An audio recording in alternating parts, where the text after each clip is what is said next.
everyone to TJ and the Grumpy Old Man, a twice-a-week all-sports podcast that takes place every single Thursday, 9 p.m. Eastern Standard Time, and every single Sunday at 8 p.m. Eastern Standard Time. If you're new to the channel, welcome. We encourage you to do a few things if you like the content. Make sure you subscribe on YouTube, and make sure to like the video because apparently that helps the algorithm. And, we've also got Facebook and Twitter, so you can go ahead and check us out there. Now, I'm your host, TJ, and with me, as always, is the Grumpy Old Man. They say there's no shame to his game because he's always the same. That's me. And with us here, co-host, I'd say that the comment czar, magnificent Son X, the guy who controls all the comments, Son X. How are you today, Son X? I'm in mourning. Oh, wow. You look a little downtrodden. What's going on, X? Fantasy team sucked today. Soccer team lost today. Been bad. Bad day for sports. Life is tough. Oh, man, the first world problems, they're real there, Son X, aren't they? Well, hopefully you're not going to let that affect your fantastic performance that you do on the comments, right, X? I don't know. Maybe it will. Maybe it will. I don't know. Well, maybe it won't. Who knows? But this is an all sports podcast. We pretty much talk anything and everything sports on the show. We talk football, we talk hockey, we talk baseball, we talk basketball, we talk European football, soccer for those in North America. We talk pretty much anything and everything sports, college athletics. We talk it all. In today's episode, a lot to talk about. We're going to talk about the Miami Dolphins putting up video game-esque numbers on the Denver Broncos, man-to-man, beating the Broncos 70-20. We're going to talk about that. We're going to go ahead and talk a little bit about the Jets. Oh, man, the Jets. We're going to talk about a few Cinderella stories that went crashing back down to earth, that, they were flying high on cloud nine, and they've revisited back our planet. We're going to talk a little about that. We're going to talk about some of these close college football games this weekend. Went down to the wire, down to some last plays. How fine the margin is between winning and losing. We got a comment already there, Grumpy, from Anthony Rizzi.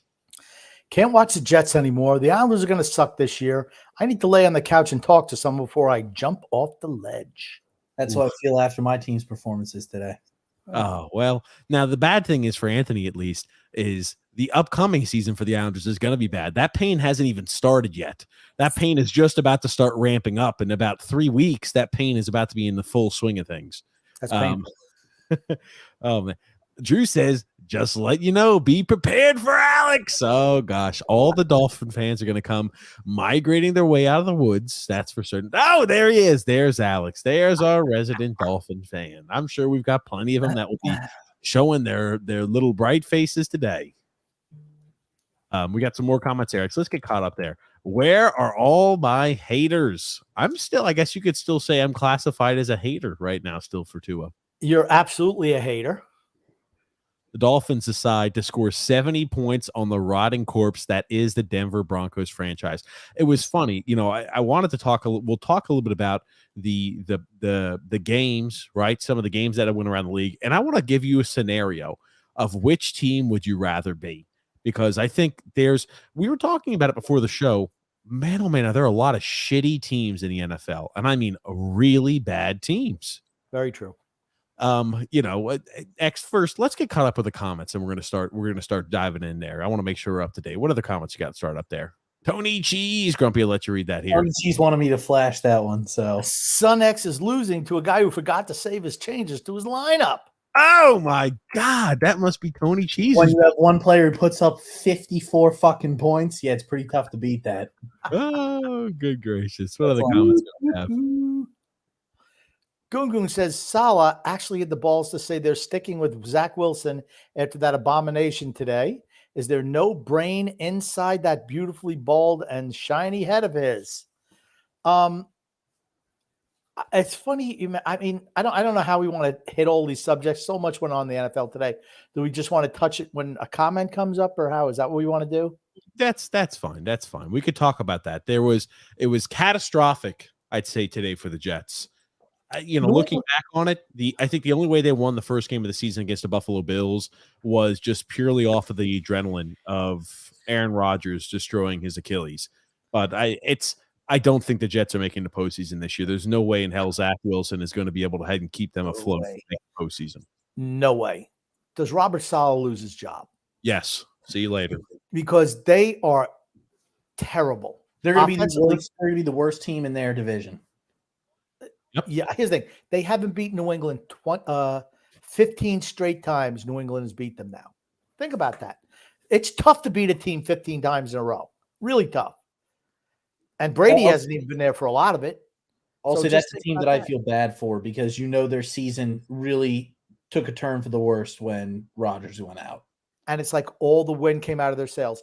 You have fights on the sidelines between running backs, Michael Carter and the running backs coach. You got Zach Wilson and Garrett Wilson going at it on the bench. That team is done. That's what I was about to say. I'm not even sure. Okay, I'll let you finish your point. You mentioned earlier, they match up well with Buffalo for whatever reason. They play Buffalo tough. Josh Allen had a terrible game. Opening night, whatever, him trying to do too much. Look at how much Josh Allen has settled down the last 2 weeks, and then still throwing turnovers, though. Still throwing interceptions. Oh, he threw one interception today. How many touchdown passes? Doesn't matter. Okay. What score did they win today? What score did Buffalo win? 37-3, I believe. You know what? I'll take that. I'll take that every day of the week. There's the opening night. The Jets match up well. The Jets match up well with Buffalo. They give them a hard time. Last year they gave them a hard time. Should have beaten them twice. Be honest. The thing with the Jets is the Jets are just freaking bad. They're already falling apart. That's the point I wanted to bring up. I think Salah's gone. He's going to be canned. I'm not even sure it goes the entire season. Now, here's the reason why. It might not just because it's not going to be solely because of the record. I think their record's going to be underwhelming. Can you please remove that comment there, X? I think their record's going to be underwhelming compared to what we originally had anticipated to start the season. But these type of actions are the reason why Salah will be fired. Now, this is in the fourth quarter. They're down by 10 points with 14 minutes left to go. It might as well be 100 14 minutes, 10 points is not an insurmountable mountain. That is for certain. You can overcome a 10-point deficit in 14 minutes in the fourth quarter. Not if you're the Jets. Not if you're the Jets. 10 points is like 100 when the Jets go down. 100. This is the one you wanted to talk about, Grumpy. Michael Carter. So let's watch this here. Takes his time. He gets all the way. Yelling and getting violent towards the running back coach. This will happen on and there's the rookie Gibson. It's like, yo, calm down. Takes his time. He gets. I'm telling you right there, buddy. Guess what, friend? You're fucking riding the pine. You're not even fucking dressing next week. Welcome to freaking healthy scratch, my friend. You can't be doing shit like that on the sidelines as a third-string running back. You maybe sit him for 4 or 5 games. That's ridiculous. You can't have – this is the third game of the regular season, guys. It's not like, oh, man, these are – the tensions are heightened. This is the third game of the regular season, and you're already seeing the collapse of the Jets. So that was one of them. And then you go ahead and scroll a little bit further up here. There's another one of these situations between Zach Wilson and Garrett Wilson, where they're getting into it back and forth. Throw me the fucking ball is what he wants. It's always good when the star wideout's always bitching and moaning about, I'm not getting the ball enough. Do you think any of these wide receivers ever would have done that to Brady? No. Brady would have put them in their place. Zach Wilson's a kid, and he's never been successful. He doesn't command the same way others do. Garrett Wilson's a kid. Garrett Wilson's a kid as well. True. Okay. When you have cachet and you're a performer, if somebody does something like that, you carry yourself differently, where even for a player to think that they could talk to you that way wouldn't even be in the lexicon of their thought. That's how different it is. Zach Wilson's a kid, guys. And I think he's not successful. Garrett Wilson thinks he's much better than he is, and that's just the problem. I can tell you one thing: if he did that shit to Rodgers, Rodgers wouldn't pass him the ball. I can tell you that right now. Okay, Rodgers, they can get away with it. Why do you see that squabbling? What does it tell you? The head coach and the coaching staff does not have control of the team. They just don't. That's what it tells me. You're seeing those squabbles on the sidelines in week 3. Your season's over. Your season's over. They are a bottom 5 team in the league. Without a doubt, the Jets are bottom 5. I think it'll be probably like 7th or 8th worst team in the NFL. I won't go bottom 5, but they're pretty damn close. There's a lot of teams that are towards the bottom 5. That's the only problem I've got with that. Okay. I'm going to say they're bottom 5. What about you, X? Yeah, I'd say they're bottom 5 team. Them, Cardinals, Houston's Denver. really bad. Denver's terrible. The Panthers are terrible. Well, let's talk. We could go ahead and jump from there. For the Jets, right? How about Yak Trash Scott, aka Dak Prescott, losing to the Cardinals? That was pathetic. Just when you think that Dallas, Okay, Dallas looking good. It looks like they got their shit together for the first time ever. They come out and they lay an egg against an awful Arizona Cardinal team. They got gashed. Arizona should have 2 wins this season. They got gashed. They got gashed on the run all day long. They lose the Diggs kid, and all of a sudden it's like, what's happening? That's what it feels like to me. But Diggs isn't good, I thought.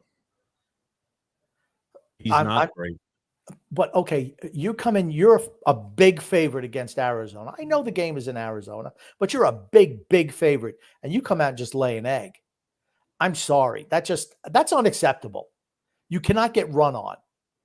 Well, that has nothing to do at all with Stephon Diggs. It wasn't like they were passing and Dobbs was passing the ball all over the place. They just jammed the football down the throat of the Dallas Cowboys defense. That's it. Also, it didn't help that Dallas also got to the red zone multiple times and couldn't come away with points. How many times did we see teams today with their coaches making idiotic decisions that cost their teams games? Harbaugh. We're gonna talk about that. No need to rush, but yes, we're definitely going to talk about that because I kind of want to break it down bit by bit. There's a lot to talk about, right? Okay, let's finish talking a little bit about Arizona, and we're going to jump to the next thing. Arizona, we agree, one of the worst teams in the NFL. Does that statement say more about the Cowboys? I have to assume the statement says more about the Cowboys than the Arizona Cardinals, right? The Cardinals have been close with that clown of a head coach in a few games. They managed to make it happen today, but how do you lose to the Arizona Cardinals in the fashion that the Cowboys did? You can't. And then what does it say, right? What does it say about Dallas? That's why I think it's a shitty quarterback. Now, here's the thing. Dallas has New England next week. That's a team they should absolutely blow doors on. I think they will. I think here's the thing. If they don't beat New England next week, their season's going in the tank. If a bad loss like that, you can't follow it up with another bad loss to a bad team. You can't do it. That's what I was. You remember, you guys were talking about. Oh, Dallas, they may be a Super Bowl contender. I said Dallas has no freaking chance. They've got no chance. Defense is really good. Their defense is okay. The reason their defense played well. Look at the teams they played at the beginning of the season, guys.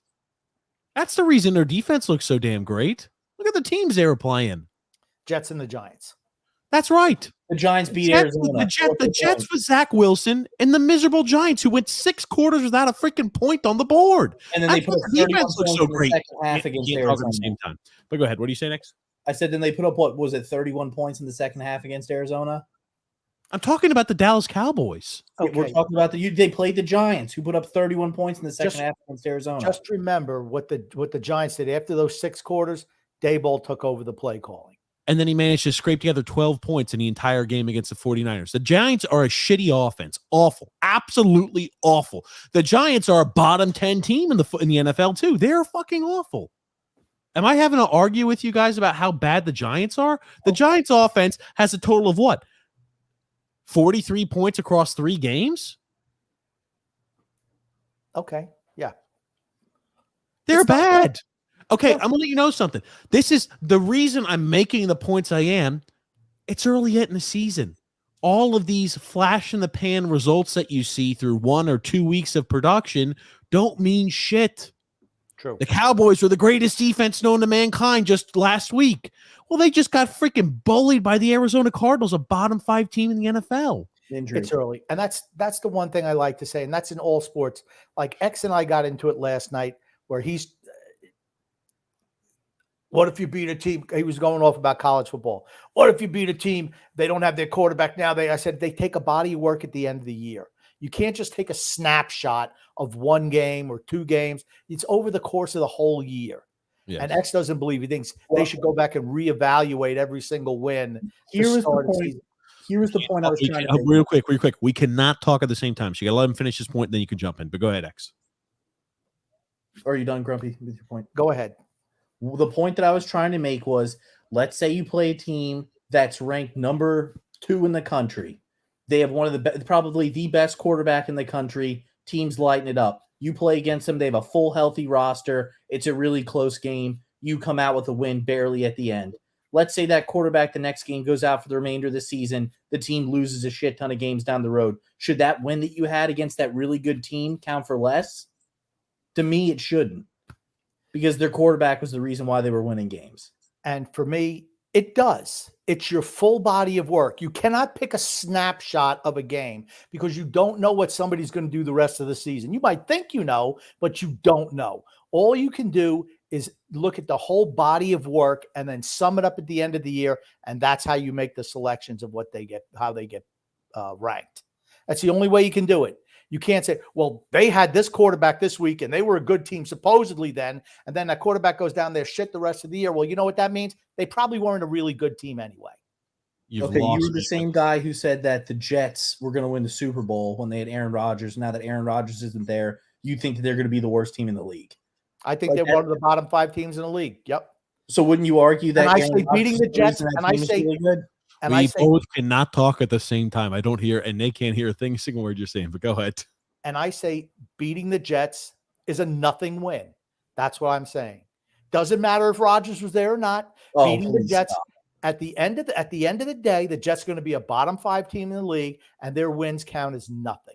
Well, I guess it would have been a bottom 5 team if Rodgers was there too. So your take on them winning the Super Bowl was wrong. But we don't know what they do know. That's what you just said. Well, we could have assumed that's what they were going to be until they actually play the games. You do not know. That's all I'm saying.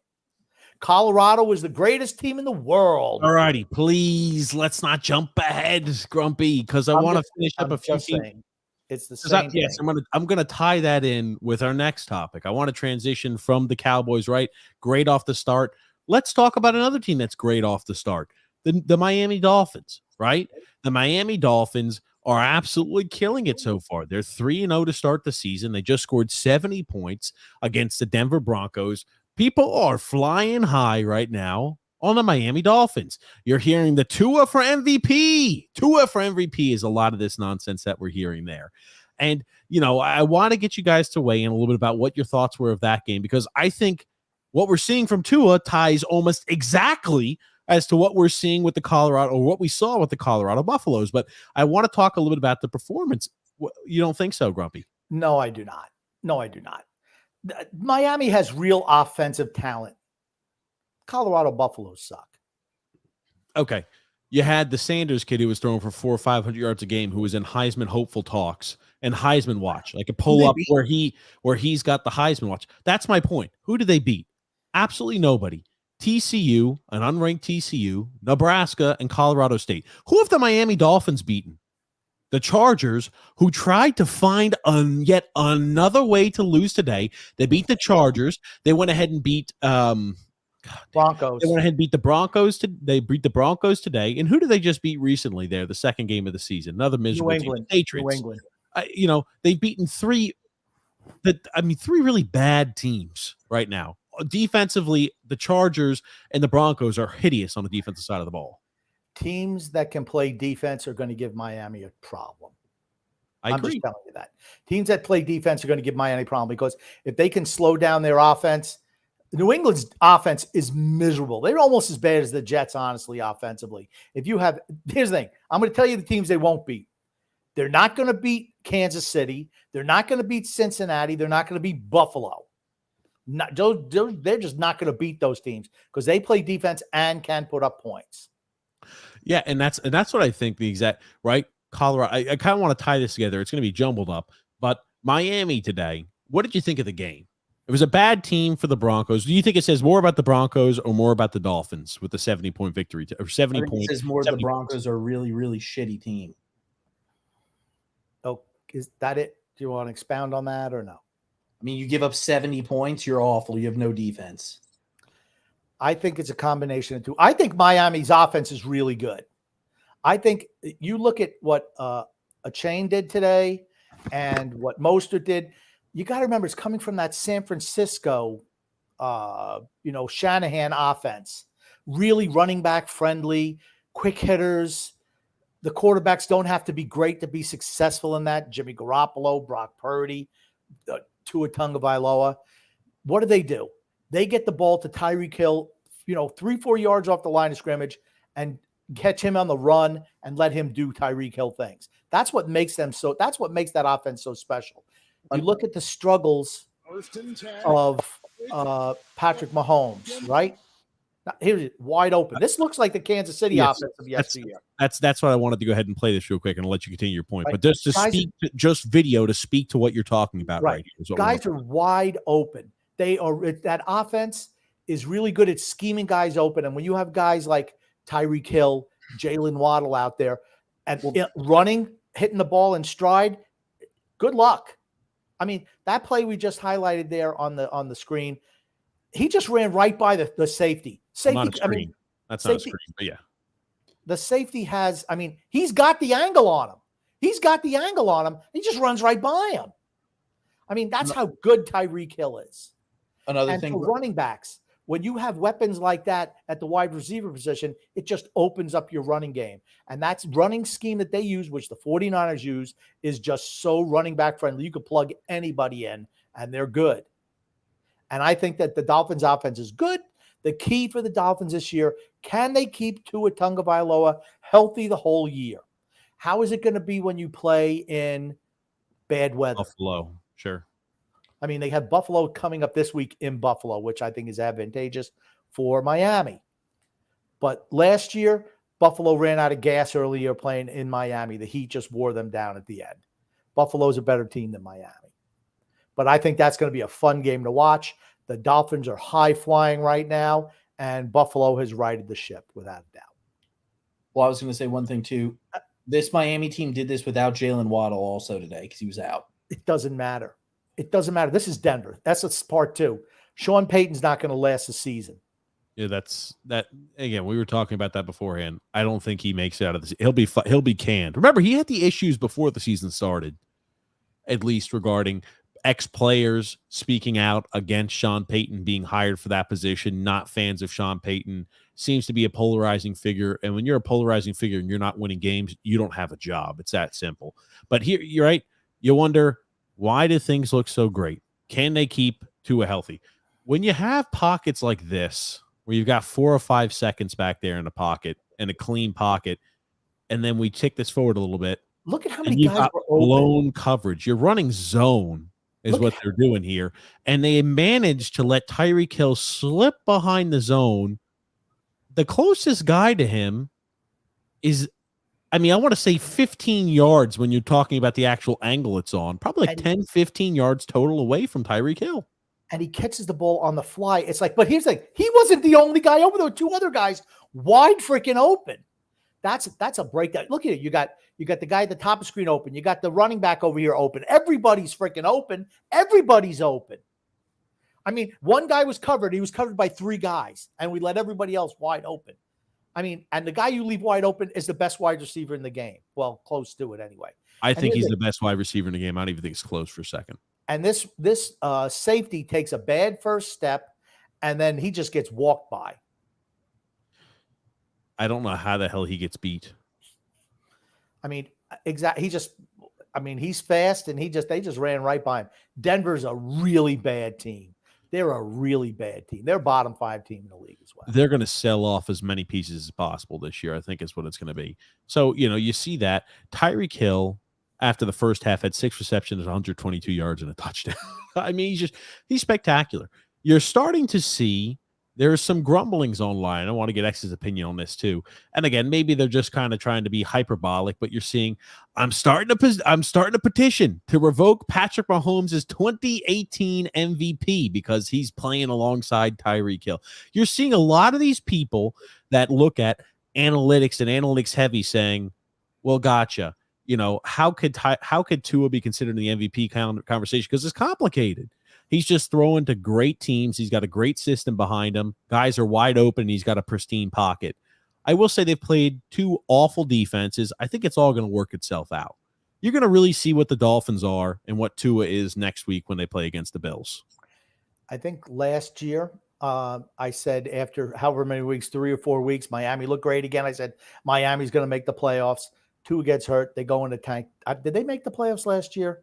They were a wild card team. When Tua was healthy the last 4 games, he lost the last 4 games of the regular season because it started to get a little cold outside, and fella doesn't play too well when it gets a little cold. Well, that was one thing that I said that's going to bet. I was talking with you about this, Grump, before the podcast. I said that's the benefit that the Dolphins have this year is if that game against Buffalo was played at Buffalo in November, I think Miami gets killed in that game. But it's still played next week. I still think Buffalo beats Miami. We'll see. I think Buffalo is a real damn good team. I don't know how the hell they found a way to lose to the Jets. They just got to be smart. There's a lot. And speaking about how teams are finding ways to lose, there's a lot of teams that are doing dumb shit in the NFL. A lot of stupid coaches. A lot of really dumb coaching decisions that just leave you scratching your head. I mean, you look at the Chargers. The Chargers will never be successful with Brandon Staley as a head coach. Brandon Staley may be one of the worst coaches in the NFL. He may be bottom. We talk about the ranking tiers of head coaches. He's bottom 5, in my opinion. He is hideous. He did the same thing that he did against the Raiders 2 years ago. He had 4th and a yard, whatever it was, at his own 27-yard line today. You are up by 4 points with 1:55 to go, and you want to go for it. I honestly, he should have been fired on the spot. They didn't make it. The only thing that saved them was Kirk Cousins did Kirk Cousins things and throws a pick in the end zone right at the end of the game. That's a game they should have lost. Yes. The Chargers will never be any good with that when Brandon Staley is the head coach. He should already be gone, regardless if they won today. He should have been gone last year when they gave up 24 points in the second half of that wild card game. Or the same thing with the Raiders game where they had a 4th and 2 from their own 19 against the Raiders. They win and they're in the playoffs. They don't make it. They wind up losing that game. It's dumb decisions like that. That's the analytics geek in some of these guys. They don't know what football is really about. We saw a football game last night that was old-time football. We'll talk about it later. Sure, thanks. But yeah, I want to talk about that. I 100% agree with you, Grumpy. How on 4th and 1 from your own 28-yard line are you going for it? There was a minute left on the clock with like a minute and 50 seconds left on the clock. Here it is. The Chargers, for those who didn't watch the game and don't know what happened, the Chargers had less than like 20 yards rushing today. And you said, yep, this is our chance. This is when we're going to roll out the run here. Let's stuff it right into the line and get 0 yards. I'm sorry. I'll put it on. That's coaching. That's coaching. He's not the only one who did it today. The same guy who did it 2 years ago in the COVID year and lost 4 games making dumbass decisions on 4th down did it again today in Baltimore. John Harbaugh, who is a good coach, keeps making the same stupid mistakes over and over and over again. And he did it again today, and it cost his team the game. A tie is better than a loss. Jonathan Bullard. Whoop. He avoids it. He olays the offensive tackle. Tight end doesn't close down enough, and he just gets right in the backfield to make the stop.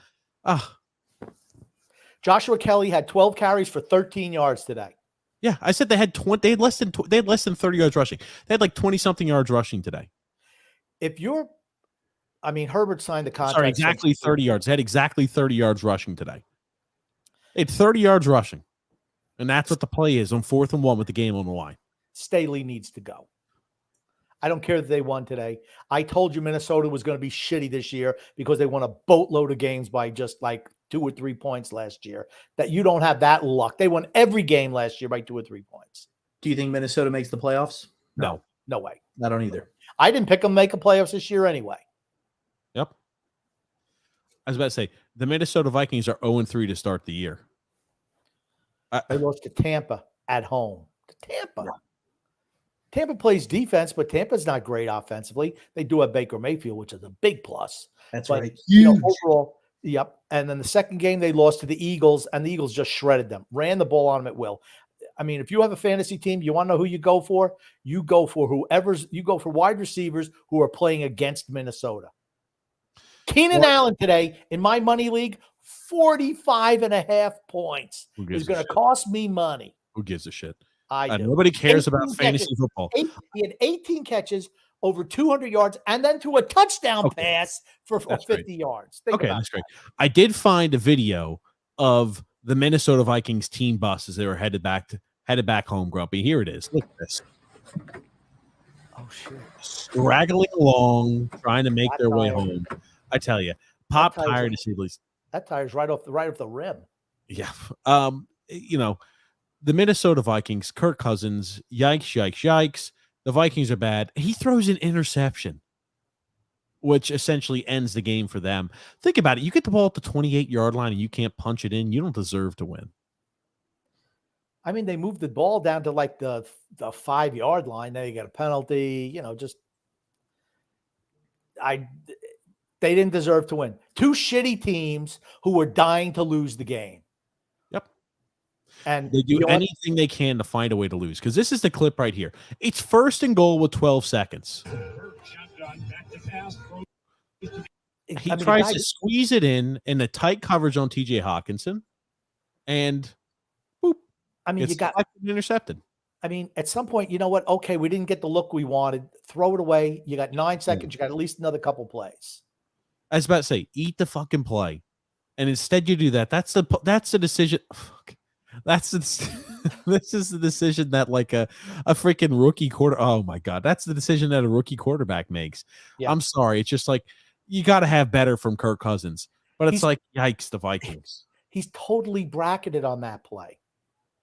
Everybody is covered except maybe Dalvin, or who's number 2 out of the backfield? Madison. But here's the thing. You couldn't throw to Madison. You had to go to the end zone with 9 seconds left and no timeouts. You had to throw it in the end zone. There was somebody behind him. I'm hoping my freaking 200 whatever pound running back might run over a guy. That's what I'm going to favor that he runs over the little safety of the corner. Well, but you're right. You eat the down and live to fight another day. Yeah. The whole thing is, yikes. If you throw it to Madison and he doesn't make it in, game over. Yep. I mean, that's just the case. Now, I want to talk a little bit about, there were Cinderella stories, right? Tua's off to a great start to the year. So was Sanders, man. Sanders was Heisman hopeful. He was a guy who they were saying, right? And I'll pull up the articles there. You've got their odds to win the Heisman. He had the 16th highest odds to win the Heisman. And for a guy, this was at week 2 for a guy who had no sort of ranking at all. And I'm not sure what it updated to after the Colorado State victory, but this is a guy who was being thrown out there on a Heisman watch. He goes out there, plays a real opponent. They play Oregon and they get waxed. And he looked terrible. He looked terrible. Exactly right. He looks like he has no mobility whatsoever. And here's the thing. It's not okay. I don't dislike the Colorado Buffaloes. I don't dislike Deion Sanders. I dislike everybody getting on the wagon and thinking that all of a sudden this team that has 84 different transfers is the greatest thing since sliced bread. Coach Prime is revolutionizing the team. He's revolutionizing college football. He's so amazing. He played 3 really shitty opponents, and then he played one really tough opponent, and you see what happens. I root for Coach Prime, but I'm like, the love for everything that Who the hell is Coach Prime? There is no Coach such Prime. Coach Prime. Deion Sanders, Grump. His name is Coach Sanders. It's not Coach Prime. Every time they say that, I root against Colorado. I hate the shameless promotions. It's what life has become now. The shameless. This is the thing. Like you mentioned, Heisman Trophy watch after week 1. Who the favorites? You know what? It's a long freaking season. Here's what I saw today on ESPN. The latest bowl matchups. Bowl matchups? You haven't even started conference play yet, and you're talking about bowl matchups? Playoffs? Playoffs? We're talking about playoffs? I keep on telling people this all the time. Polls. You know what the polls mean after the first 2, 3, 4, 5 weeks? Nothing. Absolutely nothing. You don't know who's who until week 6 or 7. Grumpy thinks they That's should only they- put out polls at the very end of the season. That's what Grumpy thinks. not at the very end, but the week 6 or 7. Let these teams play it out a little bit because, to start the season, they just pull names out of a freaking hat. Oh, they were good last year. They're number 1. Oh, they lost some guys. We'll drop them down 1 or 2. It's just guys they're just guessing. So you have to wait a little while, let it play out, and then you see what happens. Same thing. Tua for MVP. Tua's played 3 games. Let's wait. Let's wait until at least week 10 before you say who an MVP candidate potential is. You'll have me buying in more to Tua if he throws for 400 yards against the Bills and 5 touchdowns with 0 picks. You'll have me bought in if I see Tua play against a tough Bills. The Bills defense is a tougher defense. It's much better than the Chargers. It's much better than the miserable Broncos. And guess what? He didn't play all that great against the Patriots. Let's be just quite frank about it. The Patriots are a bad team. No, so he got, to me, what you see against the Patriots, they almost lost that game. And honestly, right at the end, right? Right at the end, they dominated. But they didn't put points up because New England plays defense. New England knows how to play defense. They're going to take away your best weapon, which is Tyreek Hill, beat us with somebody else. Now, they were able to run the ball. New England they have banged up on the defensive line. New England's not a good team. Okay. No. If they had any type of offense, they would have beaten Miami that game. They don't. This week is a big test for Miami. Buffalo, Miami, game of the week next week. Yes. Now, Dan Lanning, getting back to the Oregon-Colorado game, this is what he said before the game. And I'll tell you, it's got so many of these ESPN and football pundits all so upset with, I can't believe Dan Lanning's saying something like this. It's got so many people up in arms and upset because of their undying and unwavering support for Deion Sanders. Pushing the narrative. They want to keep pushing their narrative. I'll let you listen to it. I don't think he says anything wrong. I'll let you listen to it. He's just trying to fire up the guys, but I'll let you listen. I'll get your opinions. Oops. Not flash, rooted in substance. Not flash, rooted in substance. Today, we talk with our pads. You talk with your helmet, right? Every moment. The Cinderella story is over, man. Right? They're fighting for clicks. We're fighting for wins. There's a difference, right? There's a difference. Right? This game ain't going to be played in Hollywood. It's going to be played on the grass. Yes, sir. Right? It's going to be played on the grass. And let's go. So ESPN, so many of these guys were so upset that saying that Deion Sanders is fighting for clicks. Oh, man. And Deion even took offense to that. Oh, we're not fighting for clicks. We're fighting for wins. All this other bullshit like that. What are your thoughts on it first? How would you feel if you were a top 10 team in the country and it's a home game for you and this team that is below you is getting all the publicity? What would that do as if you're a team saying, who the hell are these guys getting all this publicity? We're better than they are. We know they are. We're going to prove it on the field. They stomped the living shit out of Colorado.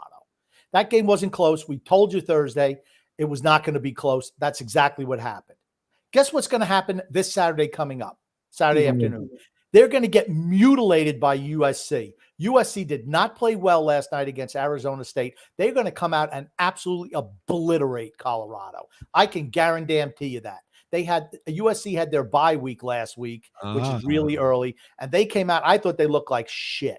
They did. They still won. I mean, they won by 14 points, but I'll tell you what, they were sloppy as hell. They are going to come out and kick Colorado's ass right off the planet Saturday. And you want to know what you won't hear anymore?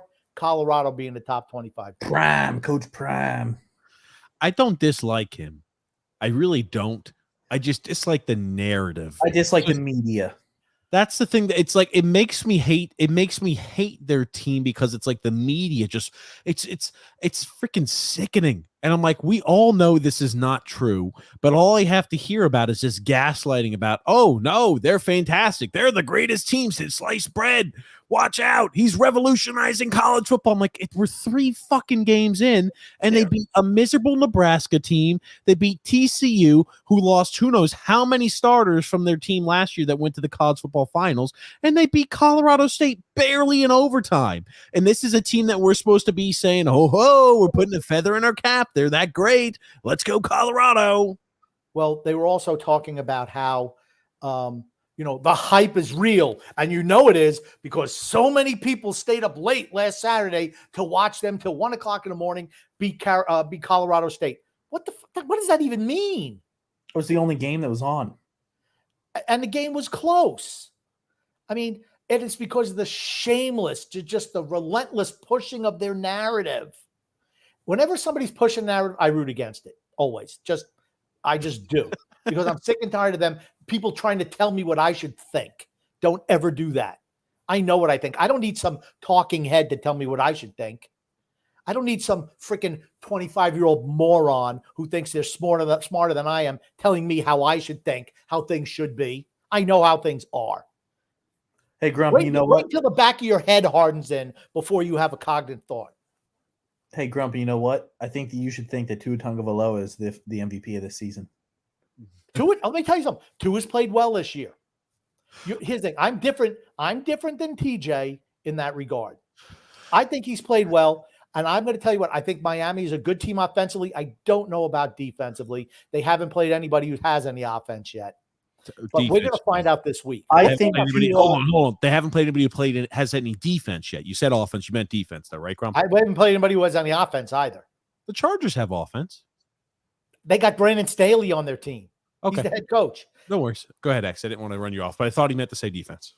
I was just saying, I think it's more the receivers that make Tua look good on that Miami team rather than Tua himself. Because it's not like, Tua's threading the needle for passes down the field. Tua's making really difficult plays, moving around in the pocket as he's about to get sacked, making throws to guys who are double covered, triple covered, making really nice passes. No, it's him throwing the ball down the field to wide open Tyreek Hill, who gets 60 yak yards on the catch.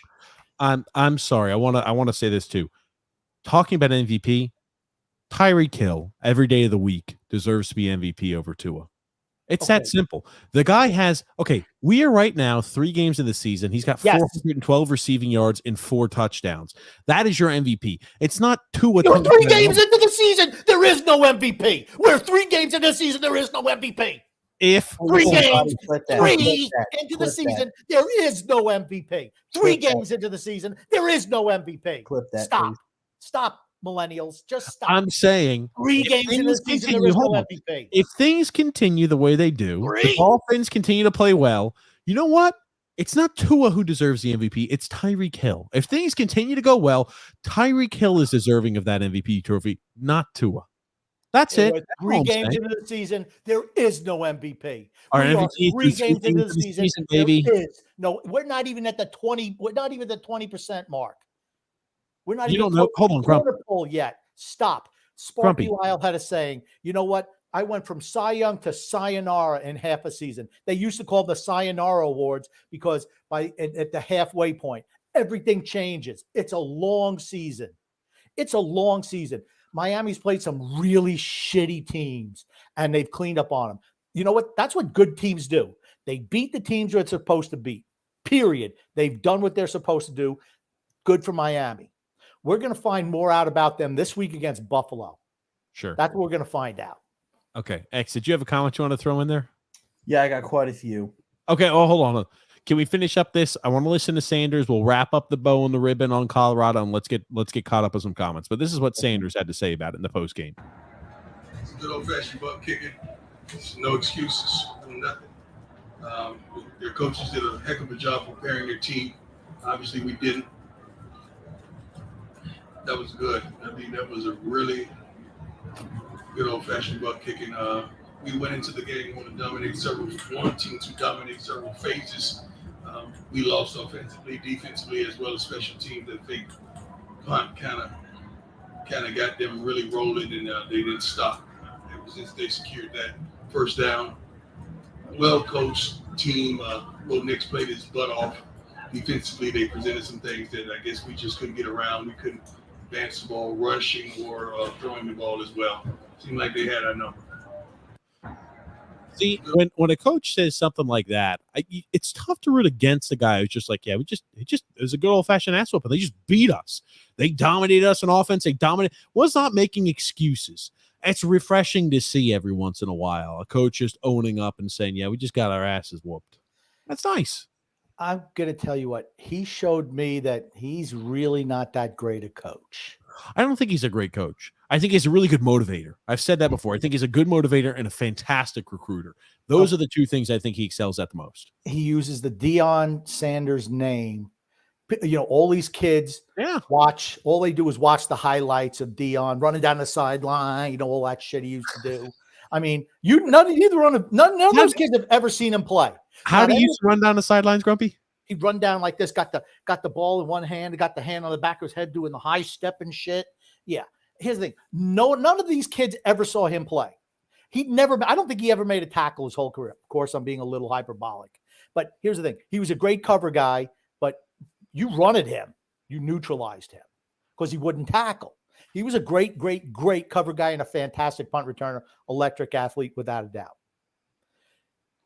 I looked at his kid. You talk about the Heisman thing, right? The hype. Guess what the Heisman race is? Heisman favorites. Absolutely nothing. It's week 3, week 4. That's it. There is no Heisman favorite yet. There is none. But he looked like a statue back there. He doesn't look like he's got a whole lot of maneuverability. And I was surprised by that. Now, Colorado's offensive line is not good. Yeah. But he just stood back there like, couldn't read a deep. I don't know what to do. I don't know how many times they sacked him, but he does not have at least he didn't yesterday have a whole lot of maneuverability back there. He just like, I'm just going to run backwards. I mean, that was one of the issues that I had is if you listen to the commentators in that game, the whole time they're just ripping the offense. Oh, the offensive line's playing terrible today. The offensive line's not doing this. They're not doing that. It's like, okay, at the end of the day, the kid has to realize, hey, guess what? I'm getting pressure. My offensive line has let people through. Maybe I need to throw the ball away as opposed to just taking a 7 sack of the day. Yeah. I mean, now their offensive line was not great. But here's the thing. Colorado's a good team.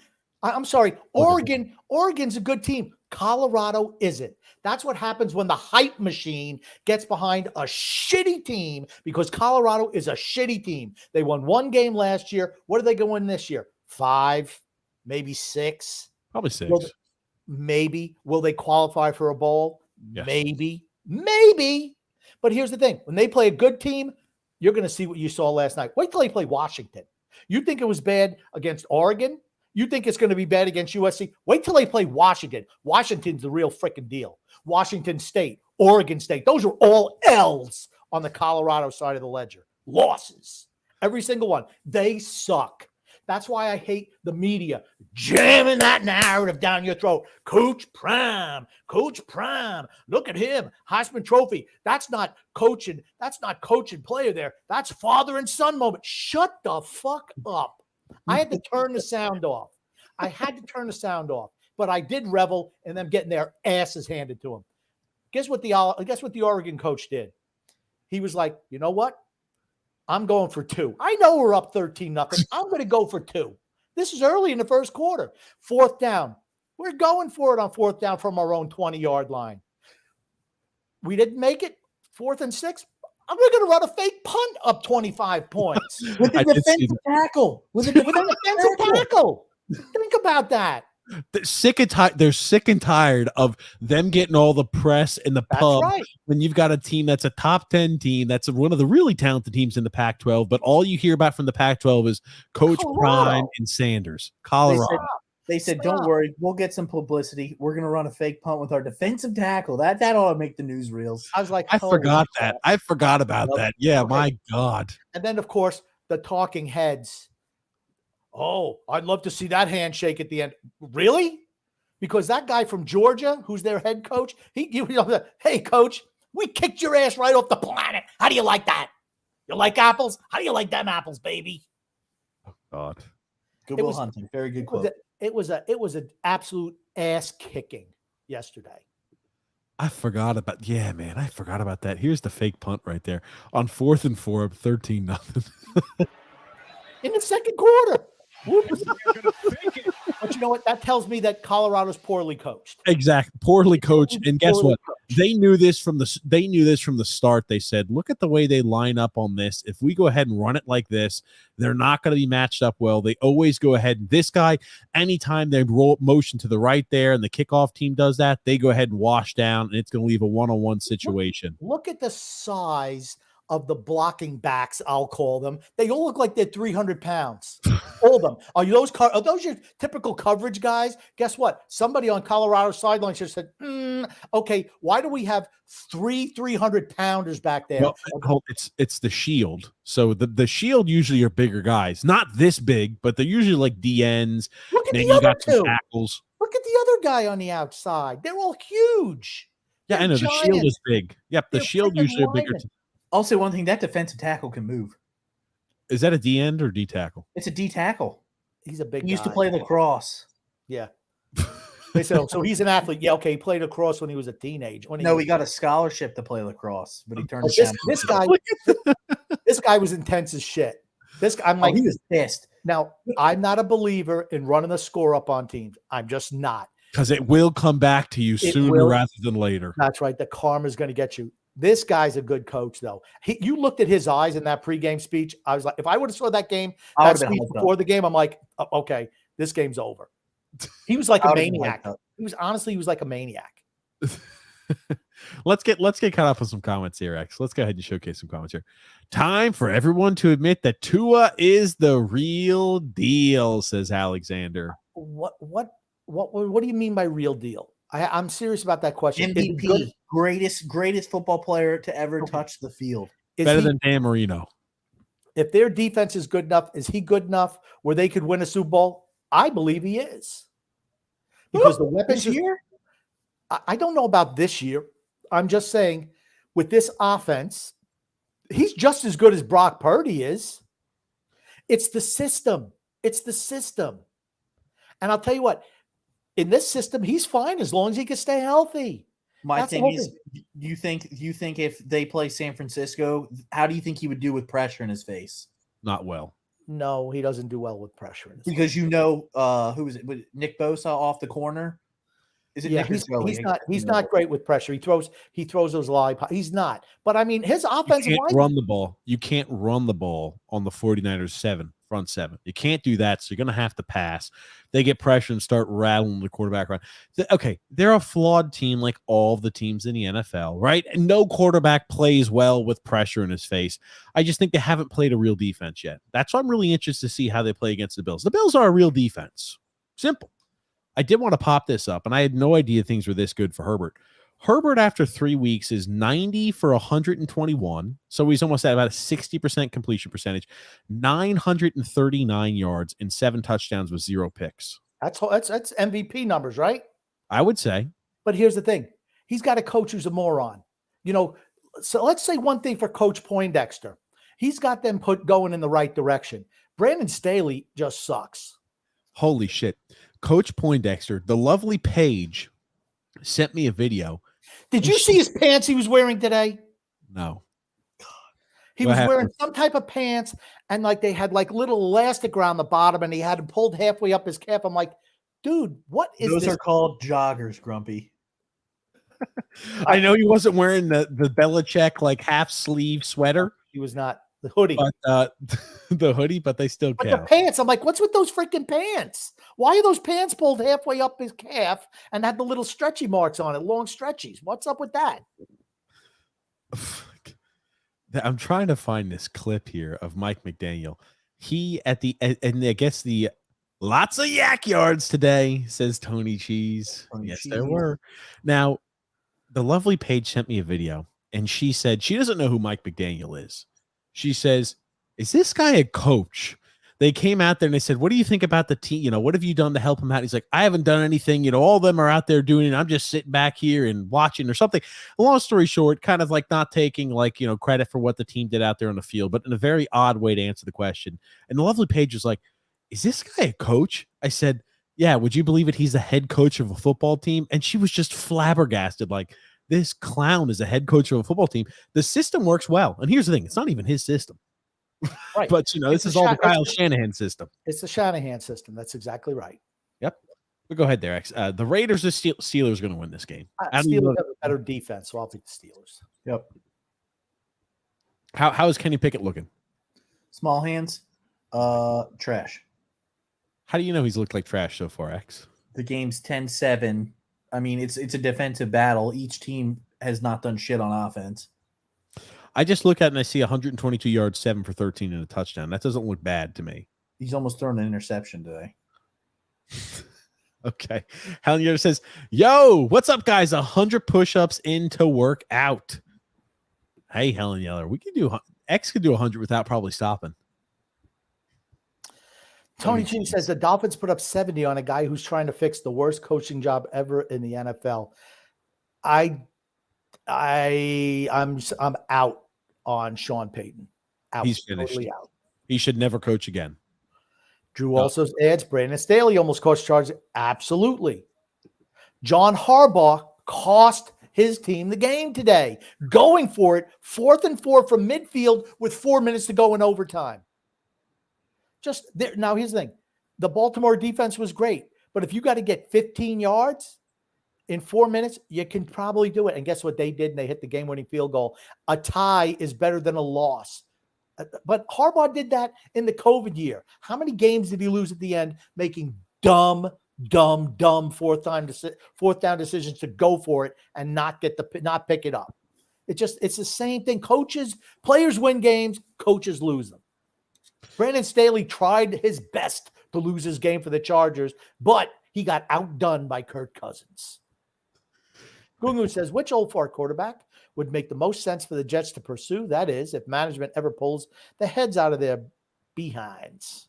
I want to show this here to you because now I know, Grumpy, this was, you talk about the game that, or the game that John Harbaugh lost. It was all because he went for it on 4th and 3. From midfield.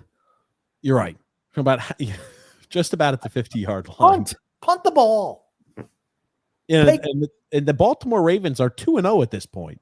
Right. Take the tie. They're 2-0 at this point. The Cincinnati Bengals are 0-2 at this point, and you got a situation where the Steelers are 1-1 at this point. You're in the lead of the division. And guess what? I don't think the Bengals are going to play like trash the entire season. They're going to ramp shit up.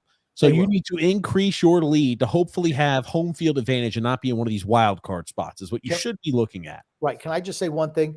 Sure. 5 years. Who's the coach of the Bengals? What's his name? Zach Taylor. 5 years. 4 of the 5, they've started off 0-2. Think about that. 4 of the 5 years, they started off 0-2. I had no idea it was that bad. Yes. Yeah, I think it's Zach Taylor as a coach. But I'm not even a huge fan of Zach Taylor. I think he's a miserable coach too. But this is the play right here. It's 4th and 3. I'll let you watch it. And tell me what your thoughts are. Jackson, incomplete. No flag on the coverage from E.J. Speed on Zay Flowers, and the Colts will take over. Tackled early. What should the play call have been there? Coming underneath.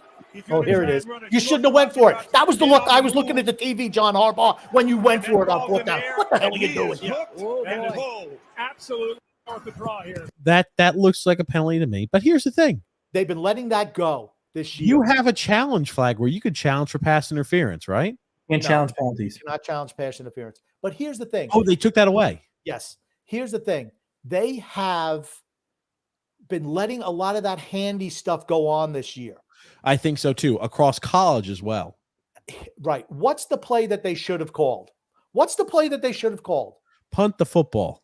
Okay. Let's say you want to go for it. What's the play you call? I'm fucking rolling out Lamar Jackson. Get Lamar Jackson out in space. Get Lamar Jackson out in space, and then try to go ahead and create some shit. Do what he does best. Not sit. This was wide open that he didn't throw the ball to. Mark Andrews. Andrews was open. Here's the thing. Lamar Jackson, great athlete, great football player, not a great quarterback. Look at him, wide ass open. Right. I mean, but he's going to do what he's going to do. Yeah, it's again. He had one target in mind, and that's what he even had the guy coming out of the backfield. Okay, I'll be honest with you. This should be the spot where Mark Andrews should be. right in the middle of the field, right at the sticks, your strongest receiving threat, the guy who's going to hold up the most against any sort of contact should be the guy running that route. Unless That's they Mark ran that Andrews route. should be. They ran that route with Andrews coming across the other side, hoping he'd draw the coverage, and then you got the other guy coming. And he's a rookie, though. You want to throw the ball to a rookie, you want to throw to your best wide receiver in Mark Andrews. I'm going to Andrews. Or I'm rolling Lamar out. That's what I'm doing. Can you believe that? They lost to the Indianapolis Colts with Gardner Minshew. Minshew Mania, baby. Minshew Mania. Minshew Mania, do you believe? No, I do not believe in Minshew. Should ESPN now be hyping up Gardner Minshew, greatest quarterback of all time? Minshew Mania, amazing, right? That was a couple of years ago they did that. Exactly. When he was in Jacksonville, they did that. It's just like all that stupid, silly shit. They can't help it. Yeah, whatever. Fear the stash. Just, you know what? Just call it straight, fellas. That's all you need. Tony Cheese says Saleh isn't going anywhere if Aaron is coming back. Why not? Why not bring in a better coach? Then Drew adds, at least the other defensive protege of the 49ers, DeMarco Ryans, has been a good head coach. How do you know? He's 1-2 in 3 games. How about CJ Stroud and Tank Dell? How about Jacksonville? How about Jacksonville just coming off last week against Kansas City? They had the ball in the red zone 4 times, and they came away with no points. Think about that. No points in 4 trips. Do you remember when I told you CJ Stroud is the best quarterback out of that class? I'm not going to be wrong on that. No one knows. I'm not going to be wrong on that. And the Carolina Panthers are going to be kicking themselves down the road thinking, wow, we could have had CJ Stroud. It's week 3. Yeah, it's week 3. True. That's true. And Houston's offensive line is better than Carolina's. Carolina's offensive line is terrible. Possibly the worst in the league. Terrible. Okay. Now, to answer your question, though, too, I like CJ Stroud. Good. Good on him. That's all I'm going to say. Drew says here, by the way, this is something we all predicted. Stroud would be the best of the rookie quarterback. Yes, I did. It's 3 weeks into his career. Please stop. Yeah. Please stop. The 3-week argument I'm going to use for when it works for my case. When it doesn't work for my case, I want to tell people to slow down, Grumpy. I'm going to hypocrite it up. No, I'm just kidding. It is only 3 weeks in. I will say this. I like what I've seen out of the 3 weeks from the Houston Texans. I like what I've seen. It's only 3 weeks. I like what I've seen out of CJ Stroud. It's only 3 weeks, though, is correct. I do agree. Grumpy, you controlling yourself? They just showed some Tom Brady highlights of him throwing the ball compared to Jimmy G on the TV. I did not see that. Oh, you're going to rewind it, Grump? Grumpy will probably get upset with that. You shouldn't be watching TV, X. You should be contributing to our show. What the fuck are you doing, X? You were going on some tyrannical rant about how you guessed that CJ Stroud was going to be better than Bryce Young, and I just tuned you out. I just want to touch, but you say how, Mahomes, people say Mahomes not great anymore. Mahomes is still a really good quarterback, but you know what? The way you can tell the real greatest of all time is who are they throwing to? If they're throwing to the best wide receivers in the world, let's take it with a grain of salt. When they're throwing to, just ham and eggers, really for the most part, and they make them, that's what makes a true great. Like TB12, the greatest of all time. Let's get another comment here, Grumpy. Don't let the numbers fool you with the Jets. Their D lets up numerous 3rd down conversions, soft tackling, dropped interceptions, inability to take away the ball, no sacks, etc. Well, but you know what? They don't give up a whole lot of points. Oh, fuck. Anthony Rizzi says, Okay, read this comment. I've got some things I got to pull up. Anthony Rizzi says, although I hate the Dolphins, I'm so glad that asshole Coach Payton got embarrassed. Yes. Now, I want to go ahead and say this here, too. We were talking about I lost my train of thought there. We were talking about the Ravens. We've got a few memes to show that I think I don't know. It kind of encapsulates a little bit about what we thought. Now, Drew had sent me this one. Grumpy, you're probably going to enjoy this here. Now, I'll put this up on screen. Oops. Can't you see? Can't you see? Grumpy just shit all over TJ. Grumpy's team's protected 194 fucking points. I don't know what I can do. It happens. It happens. Why don't you tell us again how great your team is at 0-3? My team is great. How are those 3 quarterbacks working out for you, TJ? They're working on Baltimore Ravens without an Okay,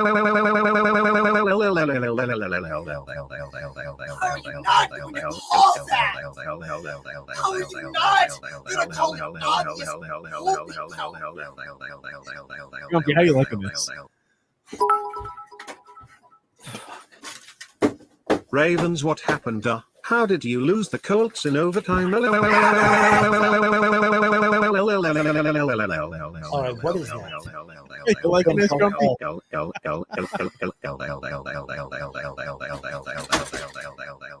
I figured Grumpy would like this. I could barely even do all the L shit. I'm like, that's how I know. I guess I'm getting a little older. I knew like the young, I guess the Zoomers like that type of shit, but I'm like, my God, he was freaking out per the usual, Grumpy. And I'm wondering if that showed up on the news because I know it's local towards you. Jimmy Crappolo was hurt again. Okay. Jimmy Crappolo is hurt again. I popped the game on because rolled up on his knee. I saw that. Yep. Jimmy Crappolo's hurt. He's always hurt. That's typical. That's typical Jimmy of Crappolo. Jimmy G. Always hurt. So, yep, I figured you'd like that. Thanks so much, Drew, for sending that. Our favorite friend, We Hoopin', Grumpy. You like them a lot. Oops. But X, let's get to some more comments here, though. Time for the Jets to trade for Josh Dobbs once Kyler Murray comes back. Ugh. Now, okay, let's say you're the Jets. Would you roll the dice and try to make a trade for Kyler Murray? I would try to make a trade back for Mike White, maybe. If you're trying to compete for this year, fill the spot. Okay, Kyler Murray's a long-term solution. Is Aaron Rodgers coming back? Do you think he's not coming back? If you got Aaron Rodgers going to be there next year, what are you going to do with Kyler Murray and Aaron Rodgers? You're just going to say, hey, we're going to play two quarterbacks out there every snap? We're going to run a two-quarterback set? How many years do you feel Aaron Rodgers has? Next year probably is it, right? Yeah. What they're going to do is they're going to put Kyler Murray on top of Aaron Rodgers' shoulders, and he's going to be throwing passes there. That's what they're going to do. With his new reinforced steel Achilles, he's going to be running around, being mobile, and then they have Kyler Murray on his shoulders launching freaking passes. There we go. That does sound like a possible scenario there, X. You know, one thing I noticed about the college quarterbacks, they're all short. They're all short. They can run around, but you know what? You need I think you need taller quarterbacks. The linemen are bigger. I mean, unless you're going to roll everybody out all the time, I don't know. I mean, you got to have some height to you. Sorry. Mm-hmm. Let's continue along here. What do they got there, X, for us comment-wise? The Jets should have cut bait with Wilson before the season started. He wasn't going to start for 2 years if Rodgers hadn't gotten hurt. Okay, then who's going to be your backup? You have to bring somebody else in. Here's the thing worth also mentioning. You weren't going to be able to go ahead and move him because of that ridiculous contract you gave him. Right? That's it. And that's really where it comes from. That's Wilson? really where it comes to. Wilson? Yes, Russell Wilson has a huge contract. Zach Wilson. Oh, I'm sorry. I thought we were talking Russell Wilson. No. I'm sorry. Thought we're talking about there Russell Wilson. I apologize. Nope, Zach Wilson. With Wilson there. They thought he was going to sit on the bench for 2 years and maybe he was going to learn and mature. He's on the rookie deal, but it's pretty obvious now that he's not the answer. No. Gungu says, TJ, you shouldn't act so shocked about players yelling at their coaches. Happens all the time nowadays.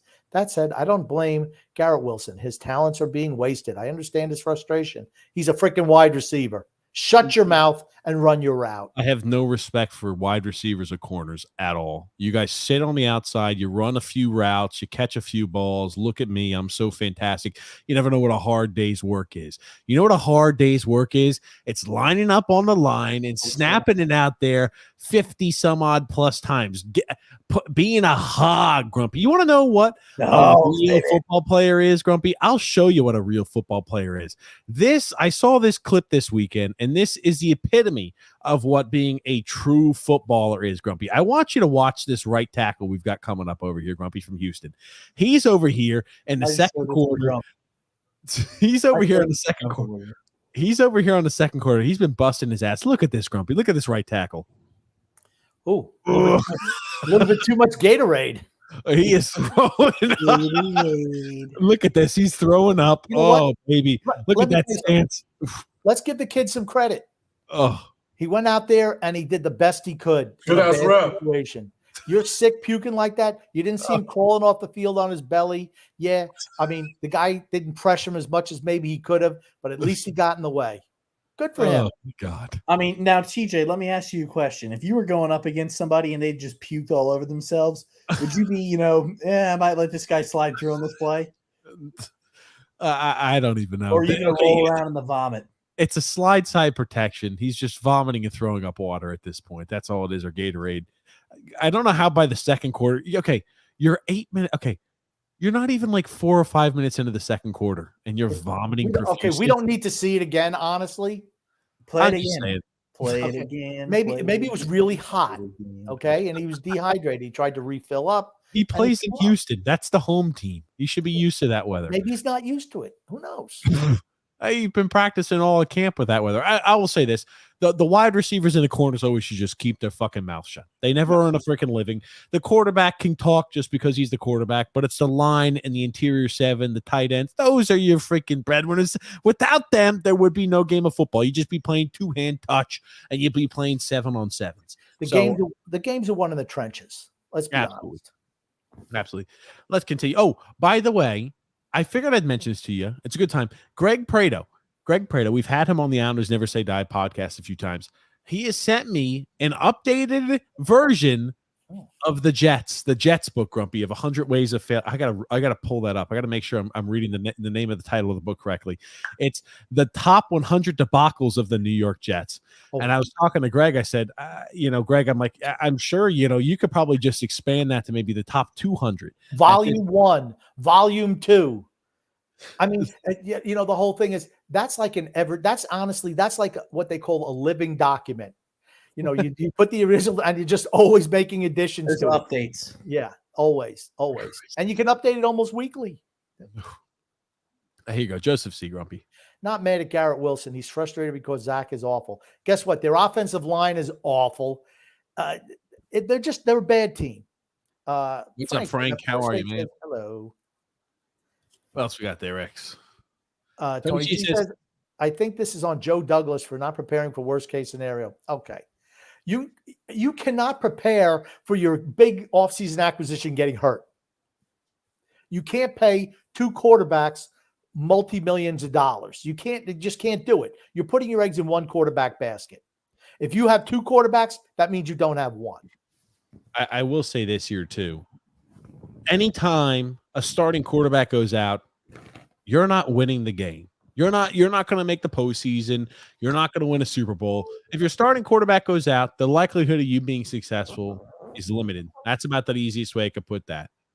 It's happened a couple of times when Hostetler took over for Sims in week 13. They wound up running the table. Well, they didn't run the table, but they wound up winning the Super Bowl that year against Buffalo. So there you go. JP says Buffalo is Jets North.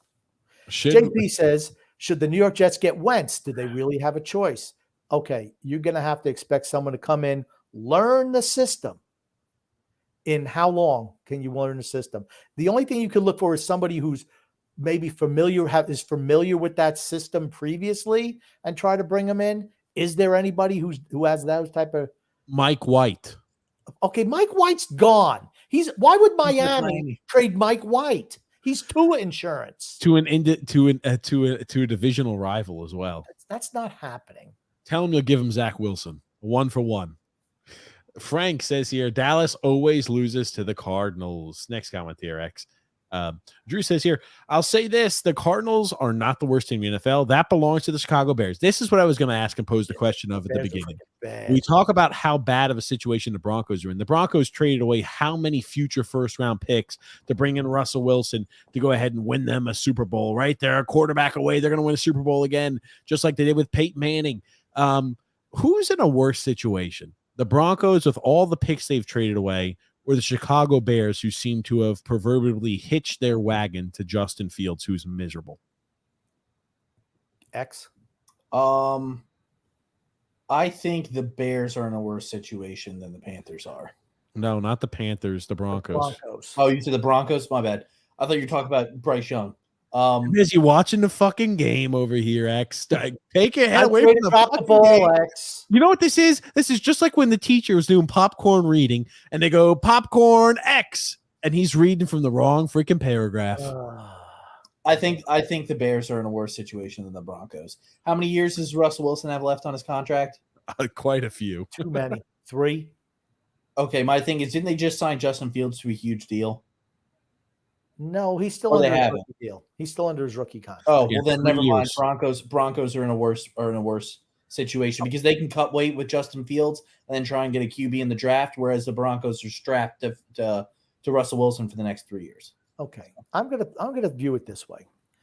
Before this week, I would have said that the Broncos were in better shape than the Bears because they had a better defense. You give up 70 points, that little defense argument kind of goes out the window. But I'm going to say this. The Bears have more draft picks coming up. They have the Panthers' first-round pick from this year, should be high. But did they have the right people in charge to make the right selections to improve the team going forward? That's a valid question. The same thing in Denver. I'm going to go with this. I'm going to do the TJ special, ride the fence. I'm going to say the Broncos are the AFC worst. The Bears are the NFC worst. How about that? Oh, my God. I will say this. I think it's in a worse spot to be the Broncos simply because of all the draft picks and future picks that you've traded away. Now, oh, God. Do you remember this? Now, I tell you, the internet never forgets. We talked last week about how Justin Fields was saying they're trying to make me think too much out there in the field. They want me to read through progressions, essentially. That's not my game. I just need to get back to my game. The internet remembers that you got here. The NFL Network had Justin Fields rated as the 86th overall player going into this year. Yikes. We knew it was just a joke. And we knew that he just only could run the football. You make him sit in the pocket and throw. He couldn't do that. Did he play his game today? Did he play his game today? That's what I was about to ask sarcastically, is like when they were beat 43-3 or whatever the freaking massacre of the scoreboard was and resulted in, was he playing his game? I'd say probably not. He can't read the field. He can't read the field. Now he left with a concussion today or a potential concussion late on in the game. Because the only way he can create offense is by running the football. And DJ Moore, this is the clip that everybody's seen here. DJ Moore, being a good teammate, notices that something's off a little bit with Justin Fields. Is like, get the fuck out of the game. 17-0 late in the game, but the Packers in the middle. You've got the sail route coming Oof. across. He gets popped in the head there. If you could see that, boom. And that's well.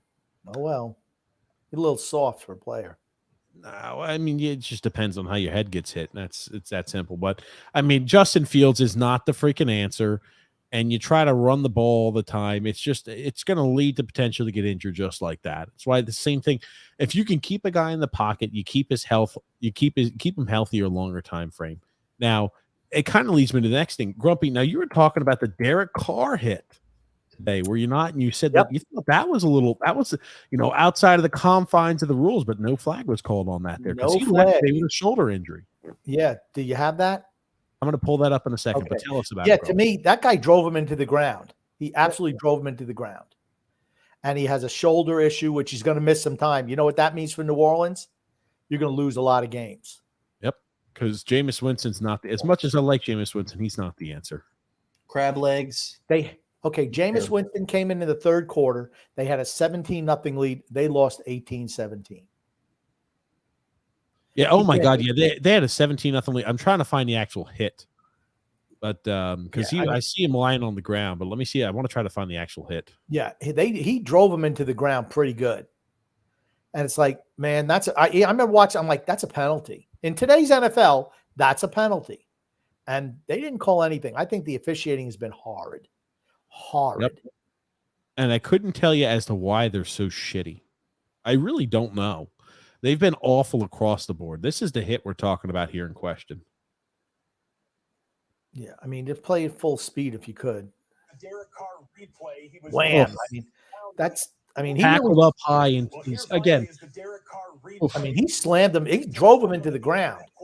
All I'm saying is this. I don't give a shit what happens. I'm all for them bringing back rough tackling on quarterbacks, but only some quarterbacks get those calls and other quarterbacks don't. If that's Tua, I'm sure the guy gets a suspension for the rest of his career after a hit like that. Yeah. But it's Derek Carr, so there was not even a flag thrown on the play. He jumped at him, grabbed him, and slung him down.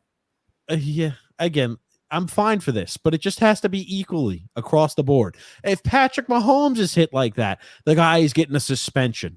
Did you see Patrick Mahomes today? A guy rolled into his leg and he's hopping around. Oh my! And then they go into the poor Patrick Mahomes. Remember last year in the playoffs, he was so. You know what? Patrick Mahomes will never be Tom Brady ever because he's already injured every time he falls. That was the thing about Brady. Aside from tearing his knee, He never missed anything, ever. The best ability is availability. Bone protruding through the skin 4 days before an AFC championship game. He's out there. He's out there playing. Mahomes. Oh, my ankle. He's always hopping around. Oh, my ankle. I'm going to tell you something else about Mahomes. The way he pity pats up those sidelines, you see those linemen, they start backing off. He just continues to go upside. Run them. Take the 15, run them into the third row, and guess what? Don't do that shit on my watch, Chief. You want to play pity pat along the sideline? I'm going to drive you into the concession stand. That's what we're going to do. Now, you're going to come out with popcorn coming out of your ear. You're going to have straws coming out of your nose. Talking about sports, did you happen to see Travis Kelce's got himself a new gal? I hate this guy. Look who it is there, Grumpy. Do you know those two people? You know what's more embarrassing? When he dresses more like a woman than she does. Look at that silly little costume. What are those dress pajamas? It looks like paint splattered. I guess that's like that they're trying to go for, but it looks like paint splatter on a. What is she doing with him? She needs to go ahead and have some new content to write songs about bad breakups. And Travis Kelce is right up that alley. He'd be a great candidate to provide a bad breakup for her in the future. Do you think one of her lyrics are going to be that he couldn't complete his full sentence? No, I think it's going to be, I couldn't believe you were so stupid. CTE is real. First-hand experience? Is that what you're going to say, Grumpy? She's got first-hand experience? She's going to find out if she stays with this guy too long. I don't understand why she's with him. I honestly don't even understand her appeal, to be honest. Clickbait. I don't get the appeal of okay. Look at that lovely Paige. The lovely Paige is a Swiftie. She loves Taylor Swift. Loves her. But I'm like, this isn't going to end well, right? Travis Kelce runs through gals like nobody else's business, and this is just nothing else. They don't even like they're not even holding hands or anything, are they? No. Looks like he's wearing his pajamas, and maybe she's just going to concession stand. I don't know. But it's like, what a horrible outfit he's wearing. I'm like, dude, you woke up today and said, this is what I'm going to wear? Yes. Yikes. The Emperor's got no clothes. That's what it says to me. Who doesn't call him out on that? He come in the locker room. I say, what the fuck is that you're wearing? Go back home, change, and come back, shithead. So that's taken all over the news world. Taylor Swift and Travis Kelce. Good gracious. We'll see. We'll see how that goes. I figure you get a kick out of that one. X, do you have any thoughts on this? Yeah, I don't know how they can communicate, because unless Taylor Swift is also a dumbass, he is dumb as shit. I don't think he's that dumb. He's a moron. He's fucking dumb. If you've ever listened to him on their little Kelce podcast, he's a moron. I do like Jason Kelce a lot. Jason Kelce has brains compared to him. Okay. He got all the brains out of the like on this show, he's like X. There we go. That's it. He couldn't even name all the NFL coaches. That's his fucking job. I do remember that. No, his job is not to name the NFL coaches. It's to at least know who they are. As long as he knows his own coaches, he should be fine. His job is to catch the football and block occasionally. No, he can't just catch the football because he doesn't block. Oh my God! Yeah, there it is. Yeah. Let's get some comments.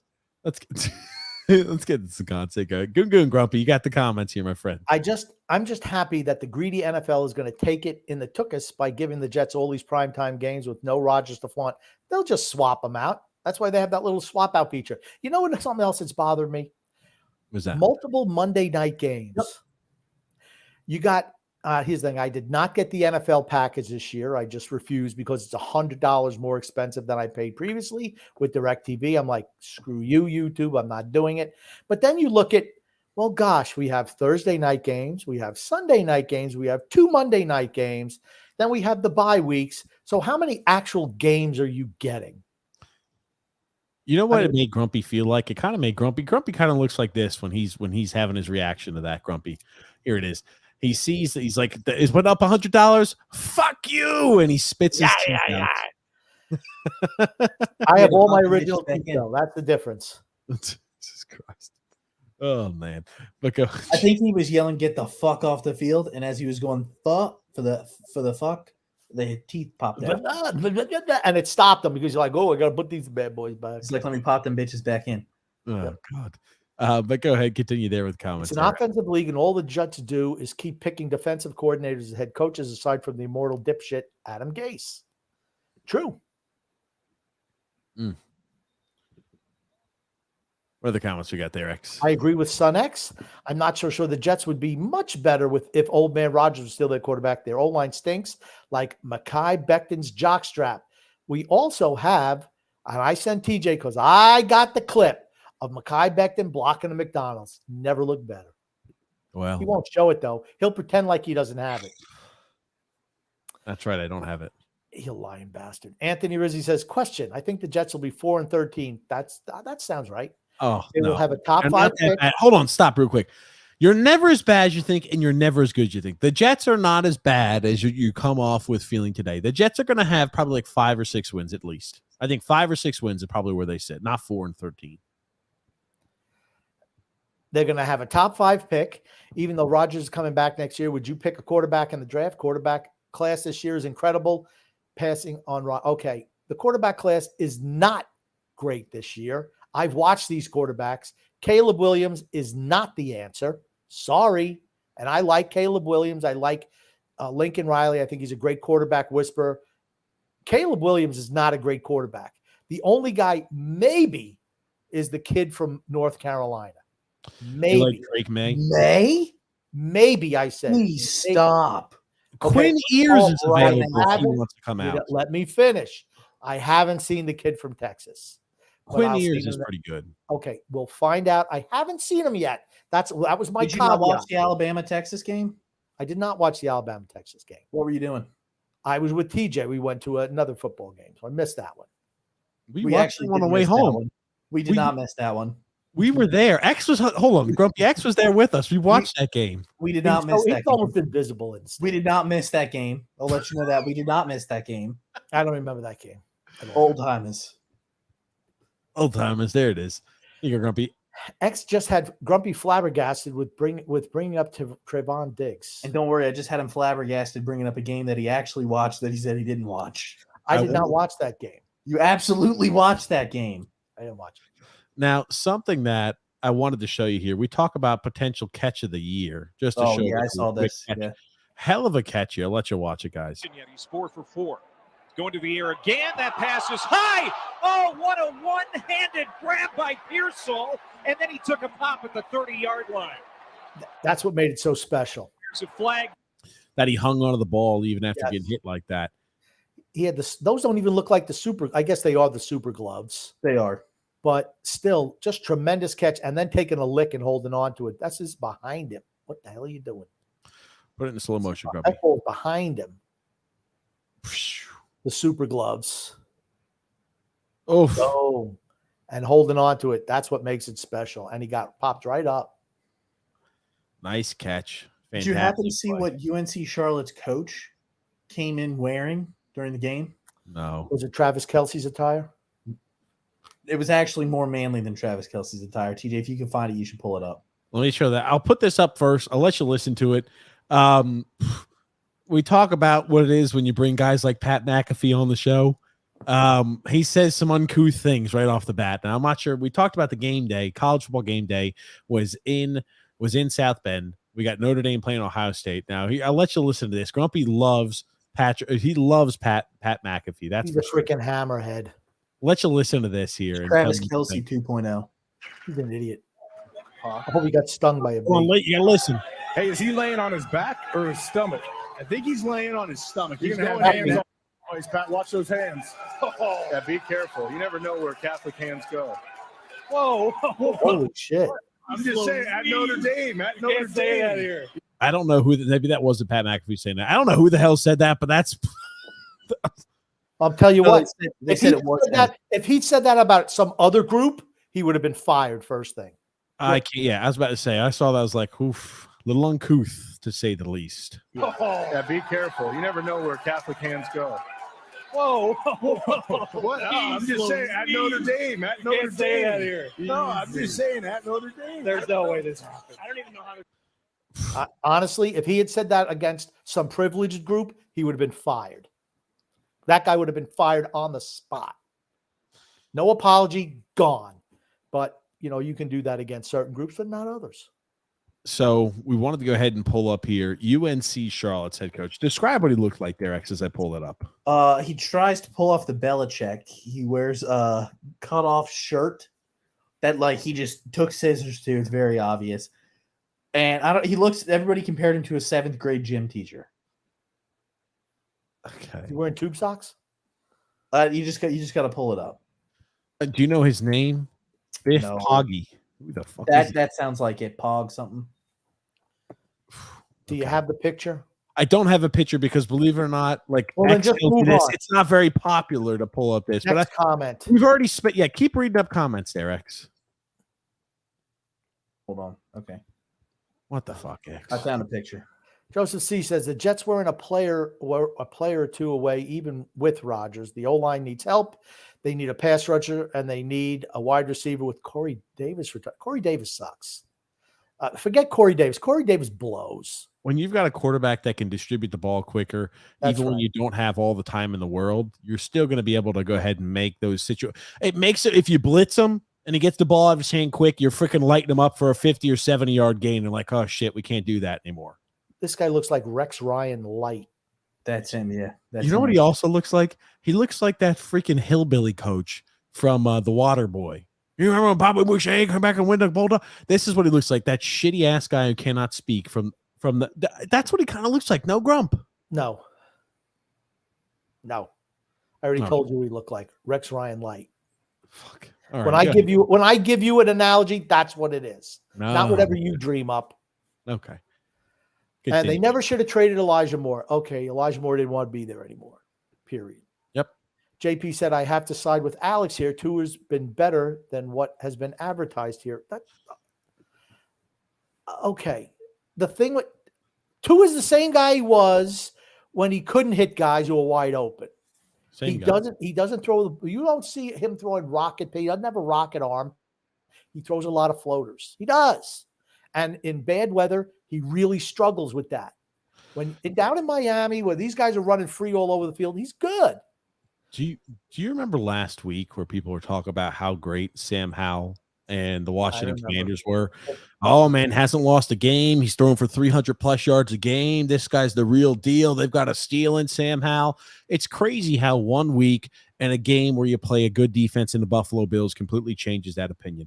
He threw 4 picks against the Buffalo Bills, but he did throw a touchdown here. And it's intercepted. What a play. He was tough to the Bills. Vanessa is gonna Oh, trust me, I felt the brunt of that. I'll tell you that right now. AJ Epinesa. Now, he's an old DN there from Iowa, but it's like, I tell you, it's crazy how quick that can change. Oh, the Washington Commanders are so great. Sam Howell's fantastic. 4 interception day later. Well, we're not so hot. I'll say it again. It was week 2 in the NFL. Everyone needs to pump the freaking brakes.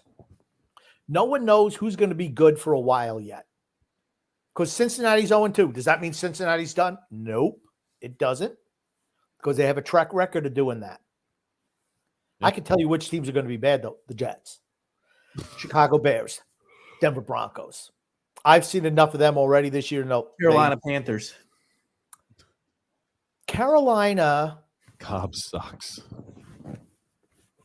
Carolina, I like what they've done. I don't think Frank Reich is that good a head coach. I think he's a good offensive coordinator, but I don't think he's a good head coach. And down here, everyone thinks, oh, man, Frank Reich. Frank Reich never won shit, okay? He was the offensive coordinator for the Eagles when Bill Belichick pissed away a Super Bowl title by not playing Malcolm Butler. That's his claim to fame. He was bad in Indianapolis. Drew says, Kenny Kitten Mittens almost threw his signature 1 pick a game. That's true. He's very good at that. Now, Randall Cobb sucks. Now, I'm trying to pull up the Hail Mary that he dropped because they had a chance to win right at the end, the Jets, didn't they? Yeah, it would have been a tough catch. Yeah, really I thought he should have been driving the end zone more, which maybe would have made it easier, but he kind of held up looking for a bounce, perhaps. Anytime you catch one of those passes, it's lucky. Let's be honest. Okay, gotcha. I was going to pull it up, but Maybe not. JP said, I have a feeling the Patriots beat Dallas. I totally disagree with you. Drew said, at least the Giants beat the Cardinals. The Cardinals are probably winning 6 or 7 games. I don't think that many. They're better than most people are giving them credit for. No, they're not. They lost to Sam Howell.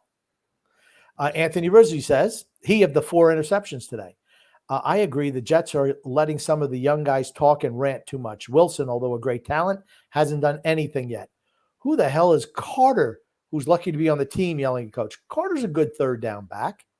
Michael Carter, now that you have Dalvin Cook and you've got Brees Hall, that guy's a freaking afterthought. He should be sitting down and shutting the fuck up because he is so clearly the third down. He's clearly the third on the pecking order. He should never have a word to say except, how can I help the team?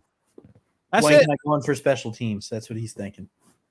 You're worse than Dalvin Cook. You're worse than Brees Hall. You're clearly a guy who maybe gets 4 or 5 snaps a game at this point.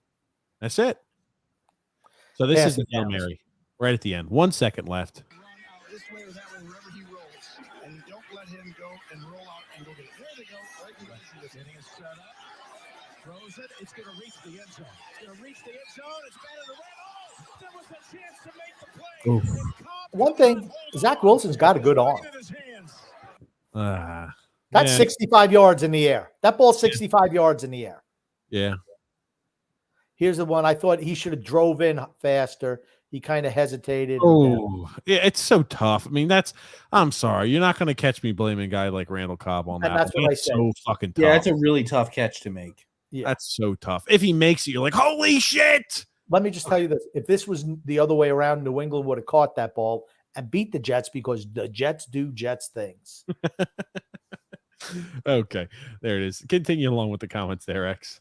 Also, Trevor Lawrence is an absolute bum. Not true. Even though I saw a lot of things fundamentally from him today, which were bad.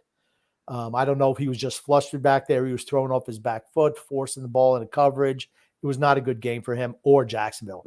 He's got all those weapons, and realistically, Jacksonville should be 0-3. That is true. That being said, he's not a bum. He's not a bum. That's correct. Sorry. Yep. Yeah. I mean, you had guys dropping passes all day on him too. It wasn't a good day for Jacksonville. Wentz, Foles, Matt Ryan. The Jets need somebody before it's officially over. It's already officially over. Just to let you know.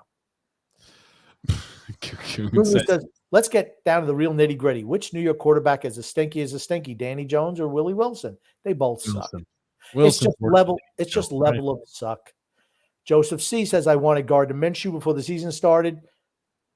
But Gardner Minshew, why would he come to play for the Jets if you had Aaron Rodgers? He knew there's no way of playing where if, you got Anthony Richardson and he lays an egg, he has a chance to start. That's what he's looking for. Anthony Richardson was a guy who's a little bit of a project too. So you think to him, okay, I maybe start the first half of the games. I keep my career somewhat relevant. I get some snaps in instead of just sitting behind a clear design number 1 starter and then just go ahead and move myself into career backup dumb.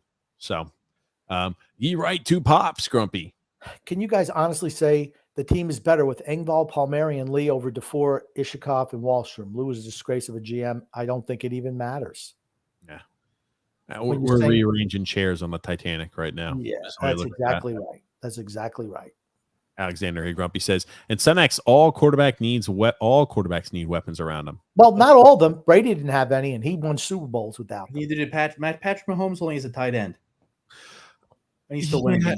Okay, let's see what he's like this year. I don't think that the Chiefs have any shot in hell to win a Super Bowl because they don't have a wide receiver threat, a legitimate wide receiver threat. They've got tight end threat in Kelsey, but you're starting to see like Juju Smith-Schuster was not as good, right, as Tyreek Hill, but at least he was something, a little bit of something. When you got guys like, Kadarius Toney, and you got guys like Scantling Jr. out there, that's not what you need. And Rasheed Rice. I mean, okay.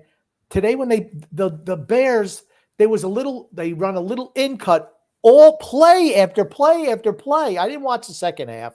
I turned it off. In the first half, play after same freaking pattern, play after play. The guy's wide open, play after play. It's like, does anyone even think about making an in-game adjustment? for Chicago. It's like, dude, how many times? That's why they didn't really go to Kelsey much in the first half. They would go into Rasheed Rice over the middle or Valdez Scantling. Guys are just wide open all over the field. That's a scheme too. But I'm going to tell you what, the Bears are freaking bad. The Bears. And then Alexander also adds, no, Son X, don't give me that stupid narrative that it's Tyreek, bro. That stat I'm going to show you will debunk that narrative. It's freaking Tyreek. It is Tyreek Hill. It's a 5-yard pass with 60-plus yards of yak yards. That's not Tua. And the guy was wide open. It's scheme, and it's Tyreek. Okay, so here's what this just a pop up. This is what Alexander sent us.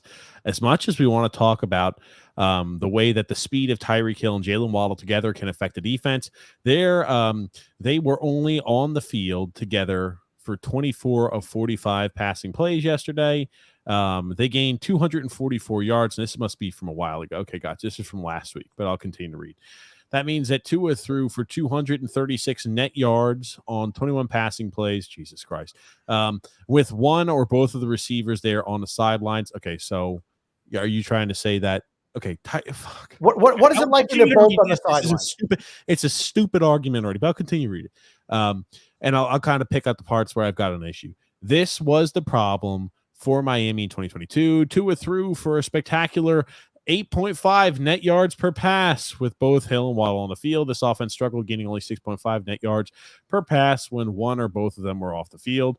While it's just one game, something we noticed in camp and preseason when we talked to Miami, it seemed to be experimenting with having those two not on the field together quite as much, not being so dependent on the pair of them, the scaring defenses, and combining their speed. Who's the jack-off who wrote this post? Chris Kaufman. He doesn't know what the hell. So what he's trying to say is that, guess what? You shouldn't put your best two players out there at the same time. No, well, now this year when they're not putting both out there, Tua's still making it happen. Okay. Jeremy Waddle wasn't on the field at all today. Jalen Waddle. I'm sorry. Jalen Waddle wasn't on the field at all today. Tyreek Hill was still wide the fuck open. That's not Tua doing something great. Tua's making the passes he should make. Dude, guess what? The way that was, we could sit back there in the pocket and make that pass today where you had all the time in the world back there in the pocket. All you do is need to go ahead and hit a 30-yard pass. I mean, please, it was wide open. How many times does Tua thread the needle? What's the depth of target on most of Tua's throws? I have no idea. I assume that mathematics is not going to be put up there anytime soon. Yeah, but the whole thing is he's not throwing bombs down the field. He's throwing crossing patterns.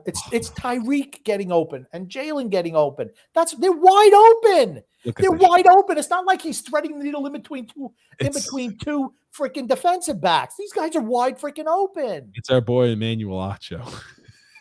We know how great he is. Now, some of the shit he says is on target, but a lot of the stuff is way off. Let's listen to what Emmanuel Acho has to say. Take your seats, Dolphins team meeting. Now this can't hear it. Okay, give me a second. We're witnessing a generational offense. The most points scored in a game, 70 points since 1966. I'm going to show you what you saw, but then I'm going to tell you the intricate details that you missed. Why are the Dolphins so good? Because of disguise. Mike McDaniel, he has players moving in motion. You got Tyreek Hill going in a jet motion, then Tua, no look, flips it. But here's what I love.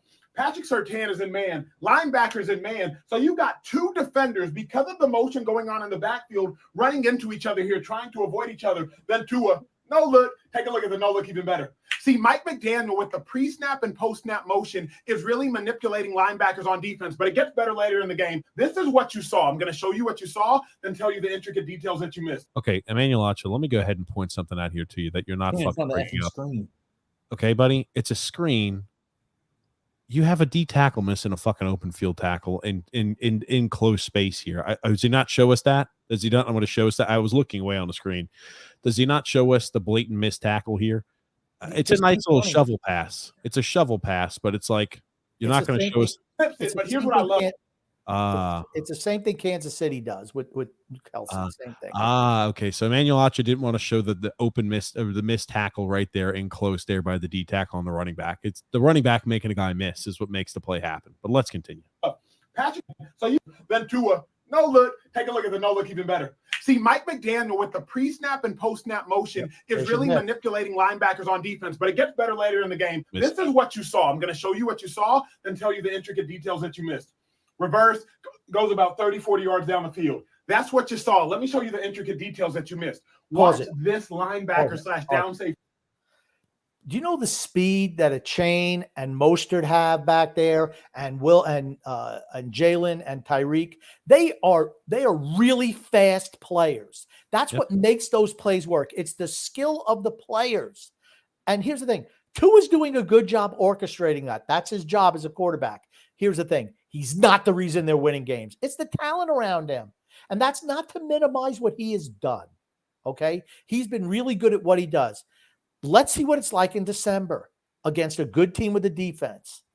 I just think it's a little different than game 3 regular season. He lost the last 4 games of the regular season he played. But yeah, he started off very well. He was hurt. He missed the last. He started last 4 games. The last 4 games he started, he lost. That's just truth. That is. I'll pull it up right here. Why is he going backwards? See, he's used to a jet sweep. It might be a pass. Why are you backing up? You got to show up in the run game, but he's backing up. Okay, now look at this line. He's fucking dropping in zone coverage, you fucking idiot. That's what he's doing, you stupid idiot. I'm sorry. Come on. You fucking play defense, you stupid bastard. Yeah, here's the thing. I mean, is this a fucking joke? I'm sorry. This is why I can't listen to fucking fools like this. The offense is great. They're playing really well. They're firing all cylinders. Why is he fucking taking drop steps and read backwards? Because he's playing fucking zone. He's the zone coverage over top. I'm sorry. I'm done with him. I can't. Done watching Emmanuel Acho for the day. Sometimes I like shit. A lot of times I don't. Here's the thing. I'm not bashing Tua at all. I'm higher on him than TJ and XR, but I don't think he's a great talent. I just think he has a great offense, which is really friendly for skill players. And I put it all, it's the Shanahan system, which has been great in San Francisco. I mean, look at the same thing at San Francisco. Guys are wide open all over the field. Look at how great it is for Christian McCaffrey or Elijah Mitchell or any running back they put in there. The same thing with the Dolphins. You think Raheem Mostert is all of a sudden – why do you think they brought in Raheem Mostert and Jeff Wilson last year from San Francisco as when they were released by San Francisco? Because they know that offense. That's why they bring him in. They get the Chain kid. They bring him in, right? Because he has that maneuverability. He's got wheels to kill. That's why that offense works so they're loaded with skill position around them. Period. Sorry. Let's continue along. Gungu says, what's getting lost in the conversation since the Jets are so hideous that the Patriots look absolutely atrocious? 100% agree. How much longer will old frown face continue to frown on the sideline if they fall short again? I think he'll be there until he gets the all-time wins record. Grumpy was talking about that. He thinks that's what they value. They want him to win they want him to get the all-time wins record. For me, he won't hold it long. Best coach. Yep, that's what they want. They got the greatest player of all time played for the organization. They want the greatest winning coach of all time as well. Tony G says McDaniels is a genius. It has nothing to do with Tua. McDaniels is a good. Here's the thing. I think he's implemented the system that was in San Francisco that he was part of, and he knows what he's doing. And it's regular season. Please pump the brakes. That's all I'm saying. I'm not saying that they're not going to be successful. I believe they're going to make playoffs. I think they can make some noise in the playoffs, but it's just regular season against some bad competition defensively. Let's be honest. Denver, New England, and San Diego, and the Chargers.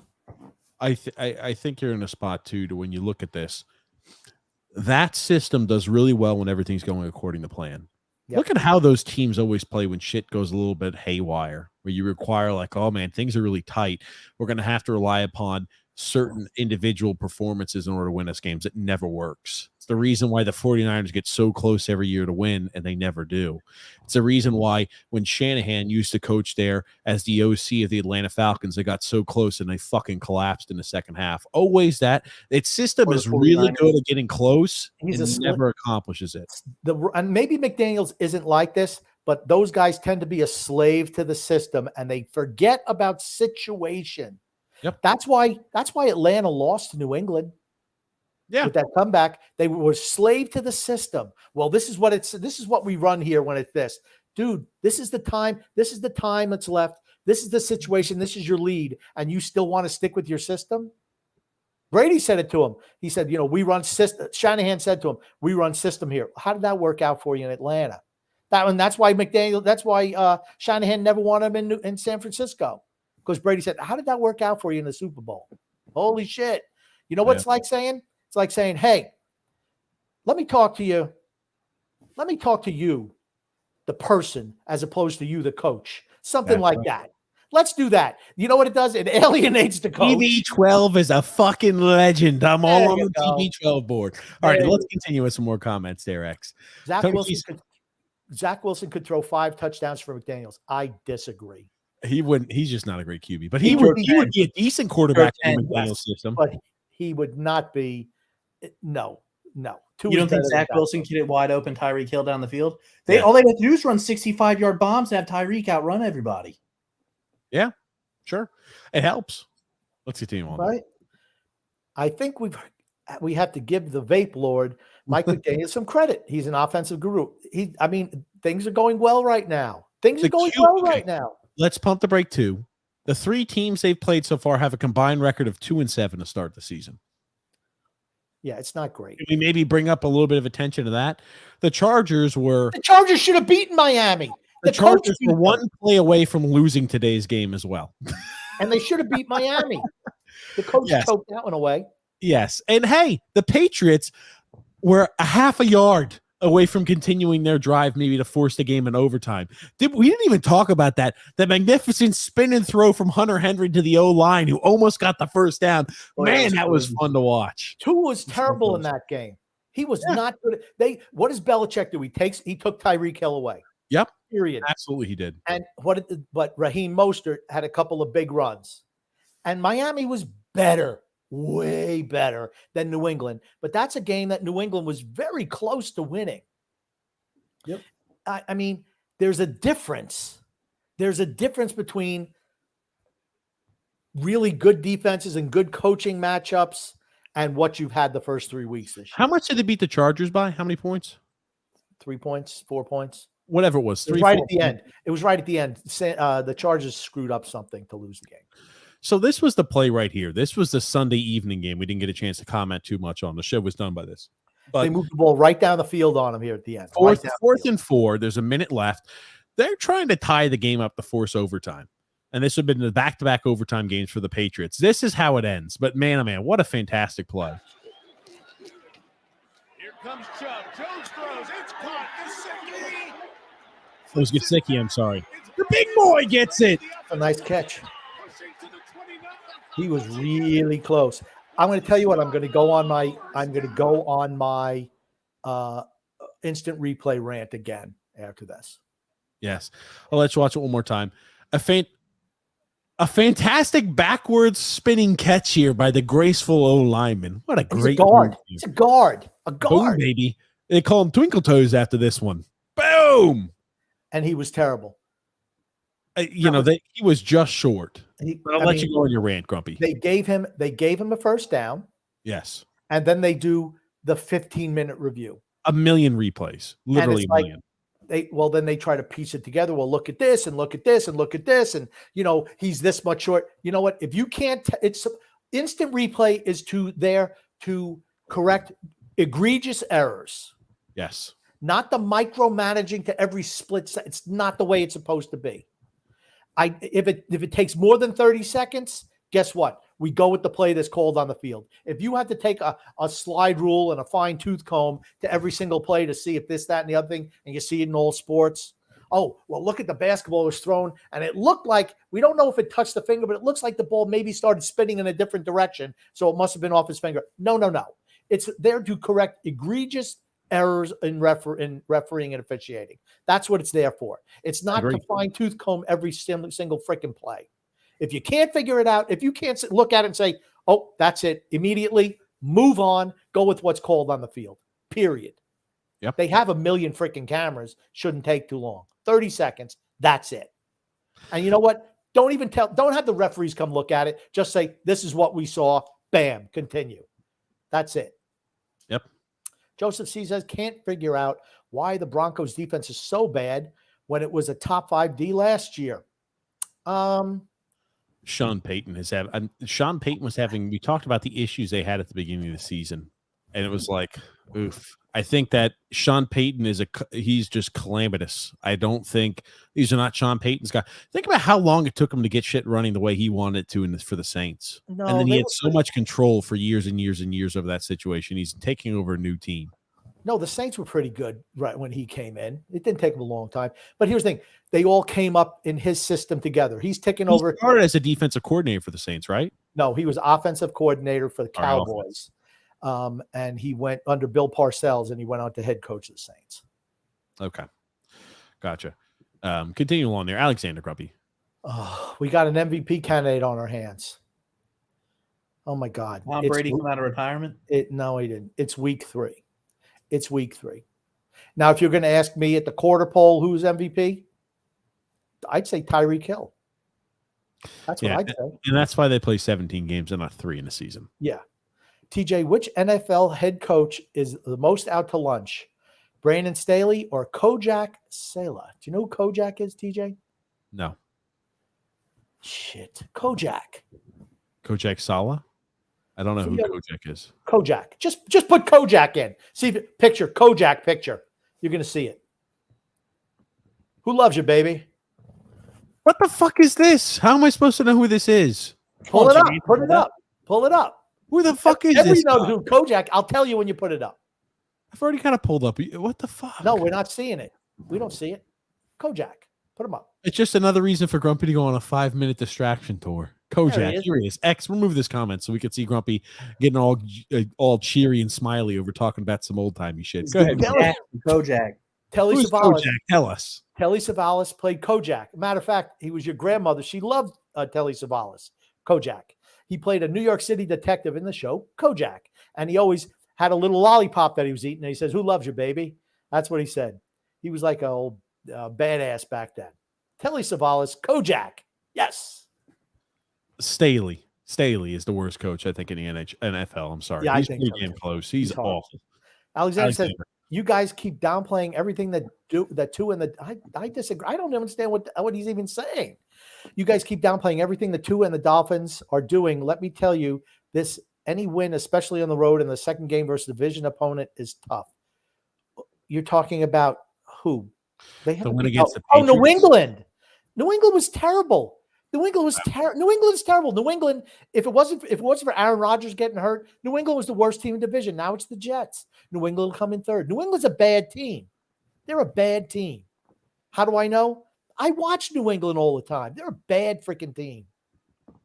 Downplaying what they do. I think, again, I don't think it's much of Tua. I think it's a lot of the system. Anyway, Buffalo's not the same team. Miami should steam. Should. Will they? No, they will not.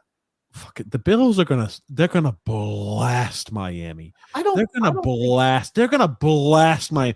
You know what? Just like I said, Florida State would beat Clemson. Just like I'm right about Buffalo is gonna blast Miami. They're gonna blast them. I don't think they're gonna blast Miami. I think they'll blast Miami though. I think they'll beat Miami. Here's the problem that Miami has. Buffalo has a defense. They've got a good front seven. You're not gonna be able to run the football on them. And they have a defense. So that's what I want to see. Now, here's if Miami comes out and scores 50 points on them, then I'll be a full believer in Miami. I still think that Miami is a playoff team. I don't know what Alexander's coming from. I think they're a playoff team too. I've given their props. I just think that it's not the quarterback, it's the skill position players, but it doesn't matter because guess what? As a team, as long as Tua is doing his job, which is getting the balls to his playmakers, he doesn't have to be spectacular. It's when he gets pressure on him, he throws the ball up for grabs. Now, this was called, by the way, out of bounds. I'll let you watch this. Terrible. I want to get you. Yeah, awful call. This? What the line judge is he looking at? He blew this out of bounds, and it's a play where Amari Cooper scores a touchdown on it. Yeah, That's like what? What are you looking at? What is he looking at? I don't know. He's the field judge. He's standing on the side, and he's supposed to be looking specifically to make sure does he go out of bounds or not. Like shit like that, guys have to be held accountable when you make shitty calls. And the thing is, you blow the whistle and you call it dead. You know what? You always have the ability, if you wait to blow the whistle and let the play out, to correct it later. When you blow the whistle, as soon as you freaking blow the whistle, it doesn't matter if he runs for another 70 yards, you stop it where the whistle blew, and you've got to stop it where the progress was. And that's where it's just kind of shitty. It's a shitty job by the official. Well, my thing is, let's say the Browns end up losing that game by a touchdown. Yeah, lucky and for that them was they the won by touchdown 20. that caused them to lose. Lucky they won by 24 points. Though. Yeah, but I'm And just the saying, like, the Browns defense hampered the Titans. They held like Derrick Henry to 20 yards rushing today. The Browns defense is the real freaking deal. Yeah, they're good. The Browns defense is a damn good defense. Now, here's the thing. Deshaun Watson was doing his best to try to go ahead and prevent the team from winning. Like plays like this, I'm just like Deshaun Watson, like yikes, man. Bad decision making at the helm. Tennessee's bad too, though. Tennessee's another Tennessee's bad awful. Look at this by Deshaun Watson.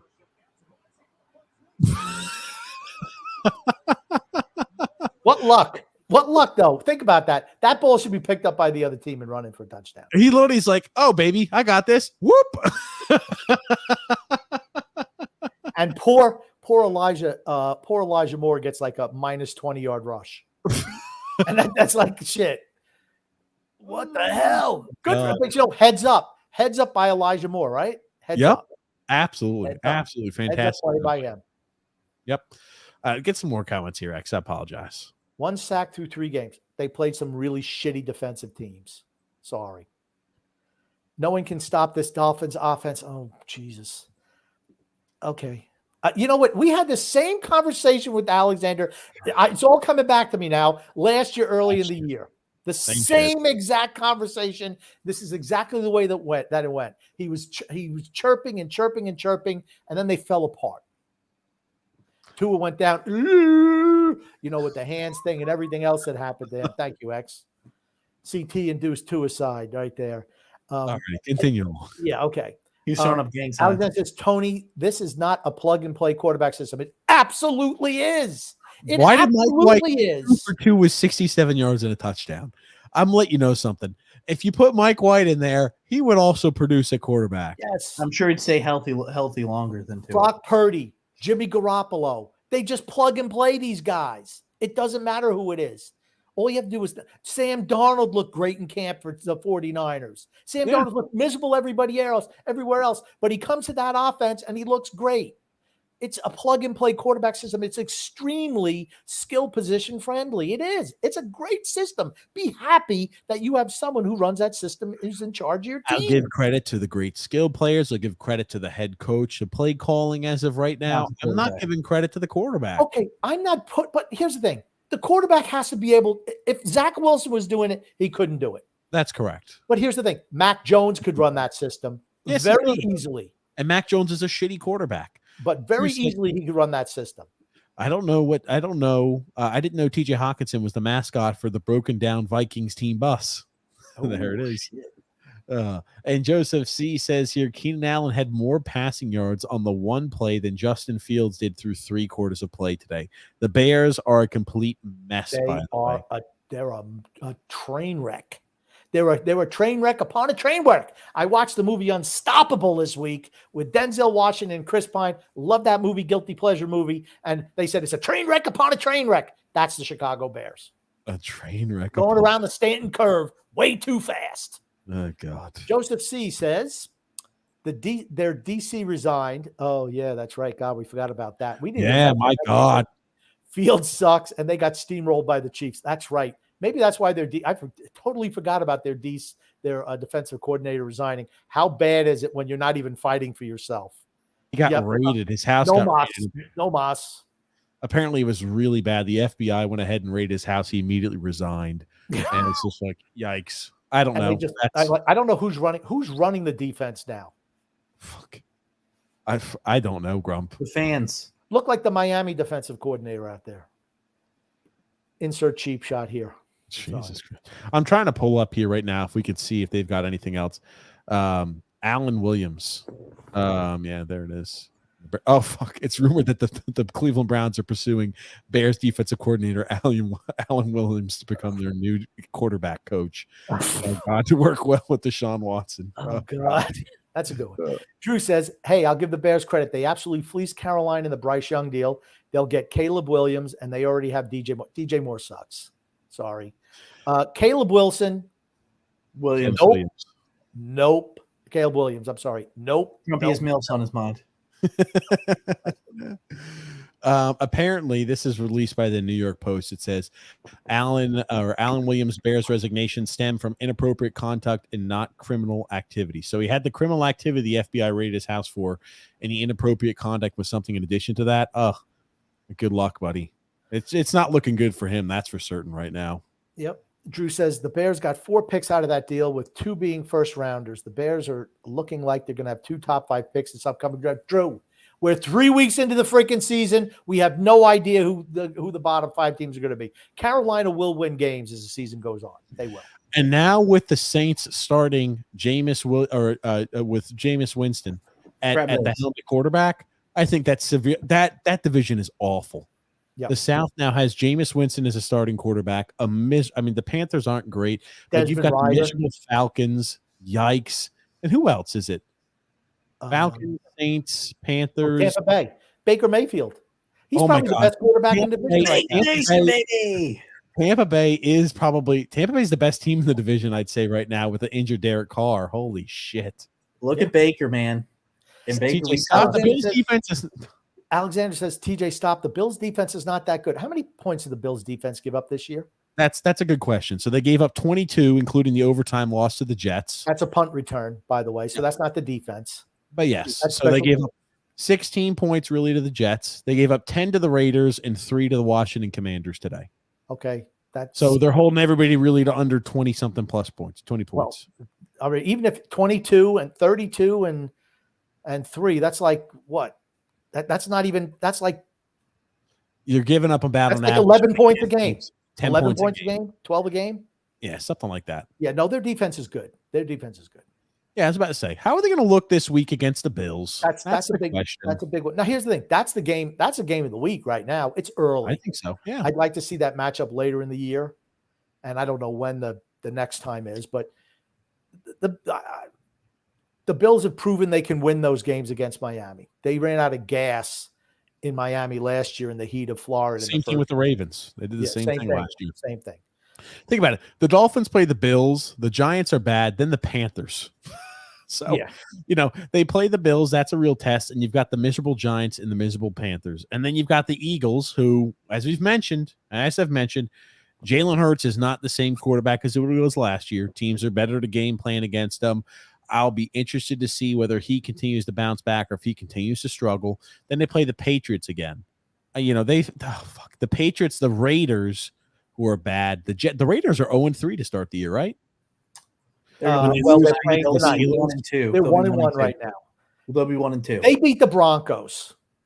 Oh, okay, that's right. Okay, yeah, the Jets with freaking Zach Wilson again. The Commanders, they play the Jets with Zach Wilson twice. The Tennessee Titans, yikes.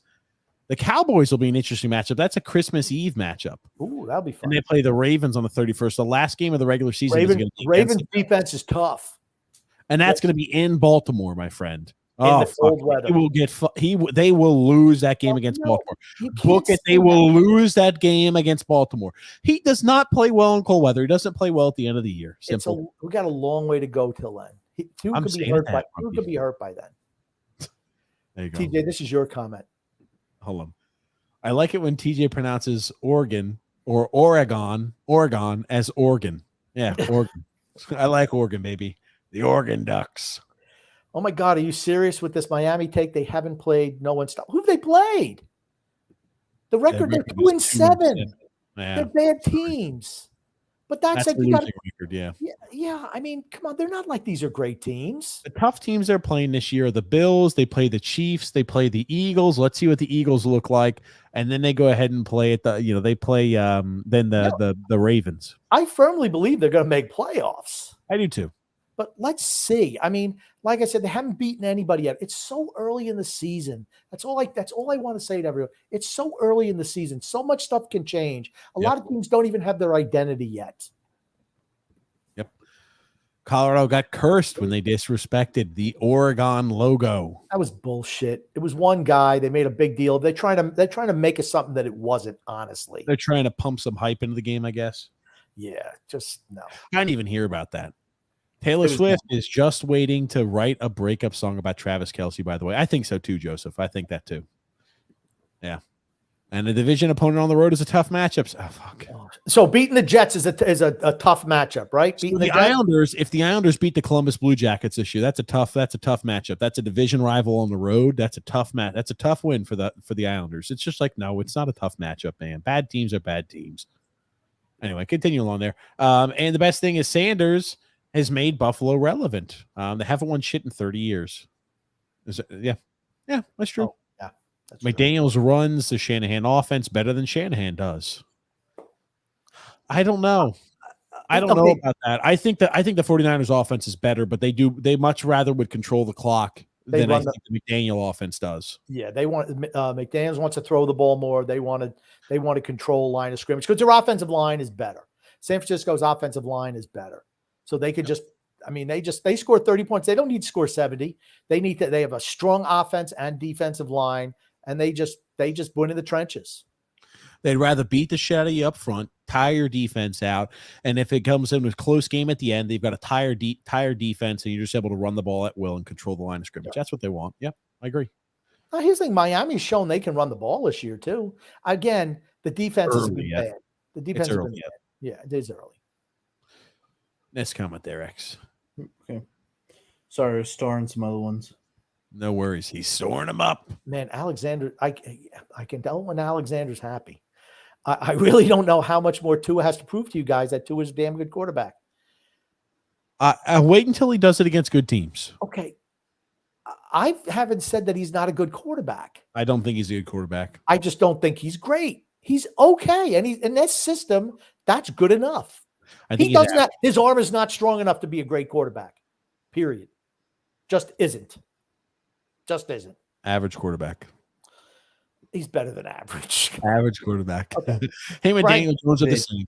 Frank says, LOL, the Dolphins always get off to a great start. How do they finish? Shitty. Yep. McDaniels is a genius. I mean, I'll tell you what, he's done a good job there. Yeah, he has. It's a team. This is what Alex, I don't know why you want to focus on Tua. It's a team game.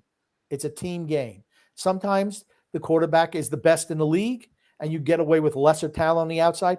Sometimes you have so much talent on the outside that you can get away with an obviously lesser quarterback. I mean, there's nothing wrong with that. It's a team game. And so far this year, they're playing good. Did Braxton Berrios put the Fins over the top? Will the ghost of Shula hide all the tarps? Think about that, right? Braxton Berrios, he's wide open all the time now, isn't he? All the time. Wow. He wasn't like that for the Jets. I wonder why. Or when he was in New England. No, because guess what? He's not that great a player. It's the scheme. And you know what? When you have coverage being drawn by Tyreek and Jalen Waddle, well, that means you're not going to be able to cover Berrios. I mean, it's a good scheme. Drew says, here's my overreaction of the week. The Texans are winning the AFC South. That is an overreaction. Thank you. Oh, gosh. Freeze one. He says, come on, Grumpy. Put Sanders on a team like Notre Dame, Clemson, Penn State, or Michigan, and he gets them into the CBF playoff. Brady couldn't have done that with the Colorado team against Oregon. Please stop. Here's the thing. His dad isn't coaching one of those teams, so he was never going to be a starter there. It's daddy ball. It's daddy ball. That's what it is with him. Daddy ball. Freeze one. He says, FSU, good to see them back. Put Clemson on the road in Tallahassee. The game would have not been close. That game was just, I was about to say the college games. Clemson doesn't have the it factor. Clemson should have won that game. They don't have the it factor, though. They outplayed Florida State. That kid, the quarterback, not seeing the pressure right in his face. They were driving for the finishing him off score. He doesn't see the guy coming right at him. He fumbles it, runs in for a touchdown. They still get the ball back at the end of the game. They miss a 30-yard field goal, which would have won the game in regulation. And then what happens? They lose it in overtime because they got some little short white kid going against a big, tall black kid. Well, there you go. Little Whitey had no chance. Just throw the ball up, and he just hauled it in. I was like, holy shit, how did they get that little white kid? Was he the pine tar rag boy? What was he, the towel boy off the sideline? How the hell did he get in the game? He had coverage. He's on top of him, but he's about 6 inches too short. Sorry. And we'll put up the play. He definitely should have seen this. It's a safety blitz. You should see this, right? It's right in his face. It's right in his face. This is What's the his play. name? Right? Clubfoot? What the hell's this guy's name? Maybe it's a How do you not see that? The How do you corner not there. see that? His name is Gabe Klubnik.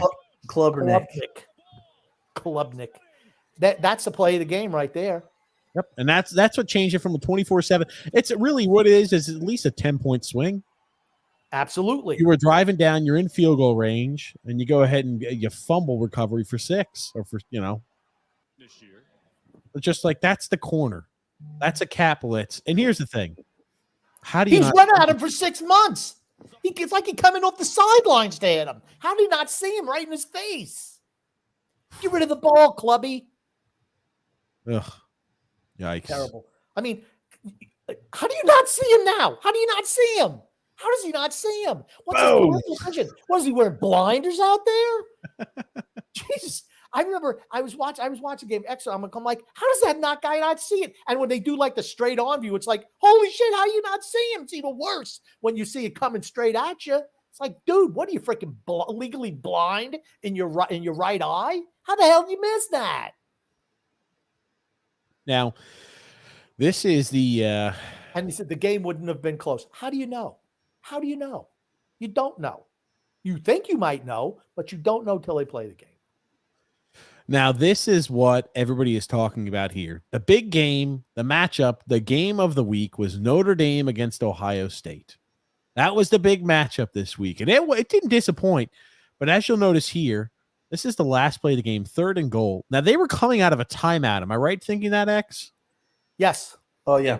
They were coming out of a timeout, and you're going to see here by this very astute viewer, Notre Dame only lined up with 10 people on the ball on 3rd and goal with 3 seconds left. Notre Dame broke the freaking huddle. They broke the timeout with not enough people on the field. I'll let you watch. Yo, did Notre Dame have 11 players on the field in the final play? I count 1, 2, 3, 4, 5, 6, 7, 8, 9, 10. Unless somebody ran on the field, Notre Dame played the last play with 10 players on the field. I only count 10 players. Call me crazy. Hold on. This is a I'm running back. Call me crazy. Y'all count them up. Okay, it was 10. Count them Here's up. the thing. This is the thing that was amazing to me. It still took them 5 minutes to verify that goal. It was so obvious he was in the end zone. And it's still 5 minutes. Dude, just call it. You sucked all the fun out of it. You sucked the life out of it. That's a hard loss for Notre Dame per the usual. And they were running the ball at will, and they trying to mix shit up at the end of the game. You're like, what the fuck are they doing? And they throw the ball, it's an incomplete pass, it leaves more time left on the board. Very true. Can't be doing stuff like that and expect to win games. That simple. X, what are the comments we have here? Oh, this FSU. We already read that one. Yep. Tua is 10-0 versus Super Bowl coaches. Are you saying that he's won a few games against Bill Belichick? Is that what that is? 5-0 against Bill Belichick. Okay. I don't know. What are the Super Bowl coaches he played? I guess Baltimore. I guess John Harbaugh. Sure. John Harbaugh, Sean Payton. Yeah. Sean Payton. He did win against Sean Payton. I don't know who the other. I mean, we'd have to think. We have to think on it. I don't know who. I mean, has he beaten Kansas City and Andy Reid? I think he has, hasn't he? I don't know. I'll pull it up. I'm just trying to think of Super Bowl coaches. They beat the Rams. McVay was a coach. Maybe he might have beaten Tampa Bay with that idiot Arians at some point in time. No, that's right. Brady kicked the living shit out of them when they played. I remember now. Grumpy's memory. There it is. Continue along there with comments, OX. To be fair, the Ravens did get screwed over in overtime. That 4th and 3 play should have been pass interference with all due respect. But, hey, the Ravens losing gave me content to share in TJ's DM. That's true. Nothing wrong with that. Drew says, with all the horrific coaching today in the NFL, Arthur Smith's horrible coaching job today got swept under the rug. He is horrible. Fair to say. Alexander said, but the Broncos did the same thing with that Belichick with 3 high safeties. Belichick's a great defensive coach. Sean Payton, whoever he's got back there, isn't. It's a totally different system. Joseph says, to be fair, Bryce Young hit his best wide receiver in Jonathan Mingo. To be fair to Bryce Young, his best wide receiver is Jonathan Mingo. True. Adam Thielen's their number 1 wide receiver. And their offensive line's terrible. That kid will be able to play, though. Drew says, Joseph, Thielen really, but yeah, it still doesn't change the fact that Young's weapons aren't that good. Funny thing with Jonathan Mingo is that he can't create separation. I remember last year with TJ and Grump, you were saying this, they had the same problem with Drake London. Yep. And that's why Drake London doesn't produce much. Yeah. Well, they're run team. That's what they are. And Bijan Robinson is. Well, but they don't have good back, but they don't have a quarterback. Desmond Ritter's their quarterback. He's Tua Tagovailoa, NFC South. That's what he is. That's a cheap shot at Alexander. Sorry. Tua is better than Desmond Ritter. Drew says, imagine if the quarterback gets sacked and all that puke. I'd say that's quite a messy day if you ask me. It is. Very true. Continue along there. Tony Cheese Grumpy. You need a solid backup. There's no way that they thought Wilson was ready. And Tony Cheese says, listen, Nick, who's Nick, is over here trying to do comments, contribute to the show, watch the game, and chug that beer. Give him a break. He's watching a lot of TV, and so is Grumpy. Grumpy, between every comment, is over there like, whoa, Crapolo! Almost threw a touchdown pass interference. Yeah. Tony Cheese says, 2 is 82, Fields is 86. Beautiful. I think Tua is better than Justin Fields. He is. And is Tua the 82nd best player in the league? No. I think he's better than that. 82nd. Oh, fuck no. But here's the thing. He's not even the top 100. No, he's not even the top 200, Grump. No way Justin Fields is top 100. Yes, I agree. It's like they put every quarterback over there. It's like Merry Christmas for quarterbacks. That's only 4 spots behind Tua. That's right. Very true. For those of you who are math thing. Stop, Grumpy. Mahomes is one tough son of a bitch. No, he's not. Absolutely he's not. Absolutely not. How many times has he been knocked out of games? Absolutely he's not tough. Just a few times. Leg injuries are going to do him in. You watch. How many ankle injury? I hurt my ankle. I got a toe injury. Stop. No. Grump, you're going to like this next comment. Mahomes became the fastest 25,000 yards in the history of the NFL. I wish Tommy could have done it quicker. Yeah, me too. But the game was played differently when he started out. Think about how much the game has changed in the last 5 years, let alone the last 25 years. When Brady came in, you were running the ball 70% of the time. Passing for 3,200 yards was leading the league back then. Not like now. You want to lead the league, you got to throw 5,000 yards. How many guys throw for over 4,000 yards, 4,500 yards? The game has changed. At least 10 a year. It's fundamentally. But here's the thing. You know what, Derek Monroe? I'm going to tell you something right now. Tom Brady's won 7 Super Bowl titles. 7. He's done that faster. Matter of fact, he's the only guy who's ever done it. You know who's not going to do it? That hobbly leg bastard, Patrick Mahomes.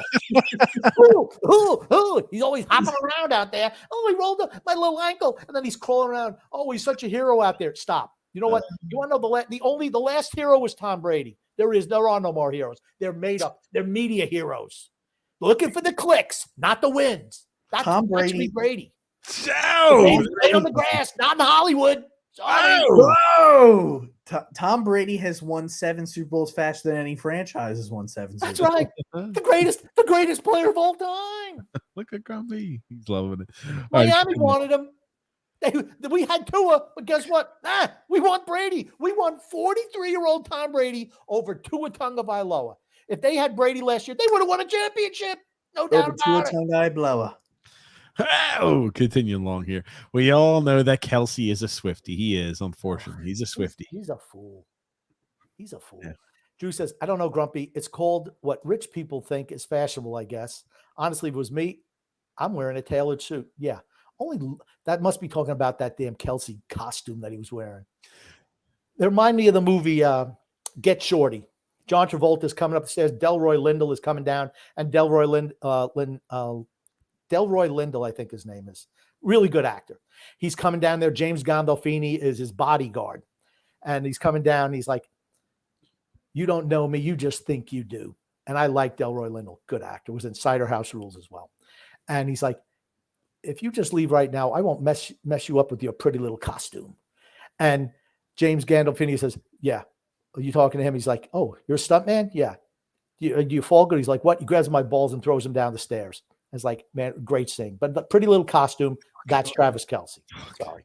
My Little Brownie. Back from the dead. Thank you, My Little Brownie. A non-NFL mention. Wow. Max Vanderstappen and my boy wins the Japanese Grand Prix, winning the 2023 Constructors Championship for Red Bull Racing, and he'll win the Drivers' Championship next race. That's my boy, Max Verstappen. Continuing along there, Max Verstappen. Sorry, I was queuing up a couple more. I think the F word is the number one culprit of dentures falling out. Think about it. Yeah, there is like a lot. Drew also adds, Yak trash cot on losing to the Cardinals. It sucks and it's humbling. I swear to God, he literally just said that. The Cardinals. That bad weather shit is debunked too, because he threw for 295 yards last year and 3 touchdowns. Did they win? Did they win? Did they win? They did not. Okay. They went. The last 4 games he started, they went 0-4. Okay.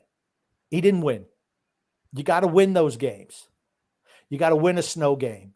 Now here's the thing. Super Bowl is the whole thing because it's climate controlled, all that stuff. So they like the track race. To get there, you're going to have to win in Kansas City. You're going to have to win in Cincinnati. You're going to have to win in Buffalo. I don't think Miami will have best record in the league this year. I just don't. I mean, I think they'll make playoffs, but the thing is they're not going to get a bye. Now, buys are so important. We'll try to get through a few more of these comments here. Andriel had mentioned this here. This is a roughing the passer penalty that apparently led to a touchdown here for the Raiders, and they wanted us to weigh in on it from Jimmy G. Jimmy G. They got Jimmy G. Did he get him up high or is it a hold? What's this late flag thrown here? I mean, I don't think it was a penalty. I haven't seen this, so I've got no idea.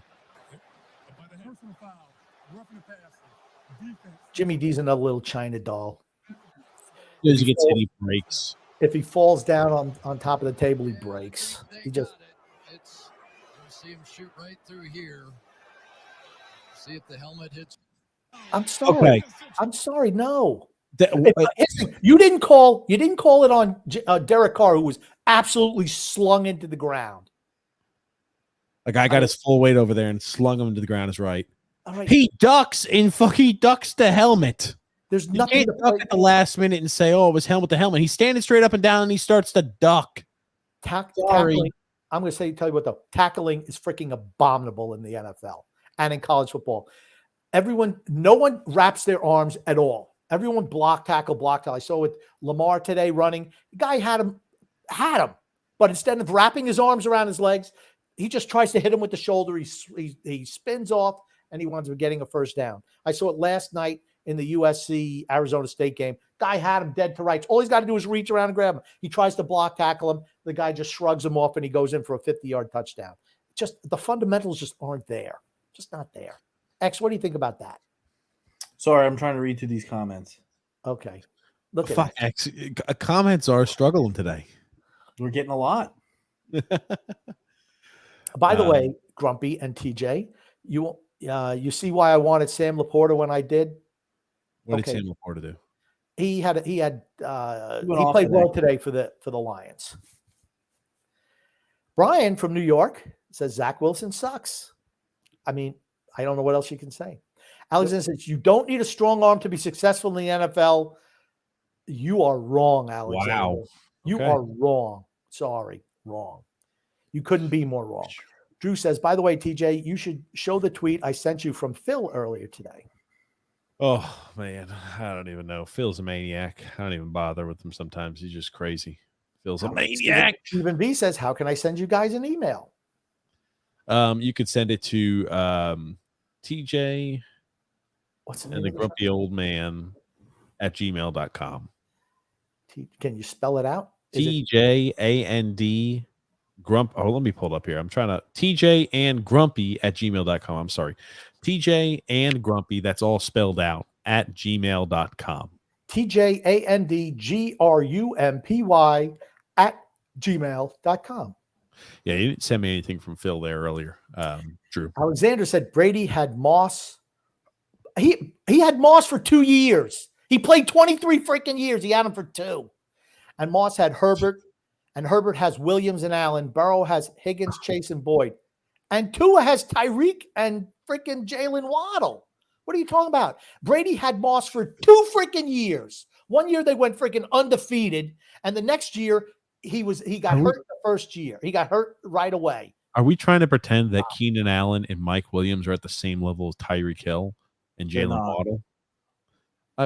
Please stop. They're not. And are we trying to pretend that Tyler Boyd, as much as I like him being from the University of Pittsburgh, belongs in this conversation and T. Higgins belongs in this conversation? Please stop. T. Higgins, I think, is comparable to Jalen Waddle. I think No, so. fuck no. I do. Okay. I do. Let's continue along there, X. We got a lot of comments to get through there. Freeze Warning says, why is it all Mahomes when he had Kelsey and Tyreek, but it's all Tyreek and he's with Tua? Doesn't add up. Give Tua some credit finally. I don't think it was all Mahomes. That's the point. It was the weapons. It's the scheme. Andy Reid. Think about Andy Reid's offenses. They've been really good for years, and he made Alex Smith look good. 11 plus wins in a 16-game regular season with Alex Smith at year after year after year, and he was a jag at quarterback. Yep. Mahomes is better than those guys. I consider Tua like Alex Smith. I think they're very similar. Freeze Warning says, Grumpy, have you heard of any YouTube streaming issues with the NFL Sunday Ticket? I don't get it, so I don't know. Anthony Rizzi says, hit the like button, guys. 5-star guys. Absolutely, Anthony. Hit the like button. Tua isn't making the ball to the end zone on that Zach Wilson throw. That's for certain. If that ball would have landed maybe at the 20 if he was throwing it. He don't have the arm for it. And here's the thing. When you throw in the climate-controlled buildings, maybe you don't need to have a strong arm throwing 5-yard passes into the middle of the field on crossing routes. But if you have to throw the ball down the field, if you're trailing, he can't do that. He tried it in New England. He had a guy, Tyreek was wide freaking open, and he had to wait, and the ball wound up getting picked up because he doesn't have the arm to get it there. He doesn't have a gun. He doesn't have a cannon. He's got a little pop gun. He's got a little pea shooter. Pew, pew, pew, pew. Drew says, by the way, I don't know if you heard of the Steelers promoting failure.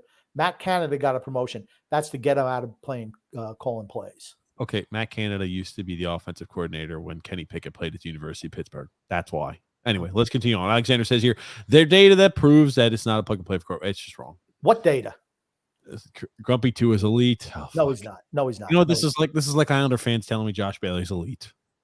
It's just yeah. Oh, Alexander says it's official. TJ doesn't understand what a good quarterback is. Uh-oh. Damn. Alexander, why are you poking the bear, Alexander? It's too late in the show today. Yeah.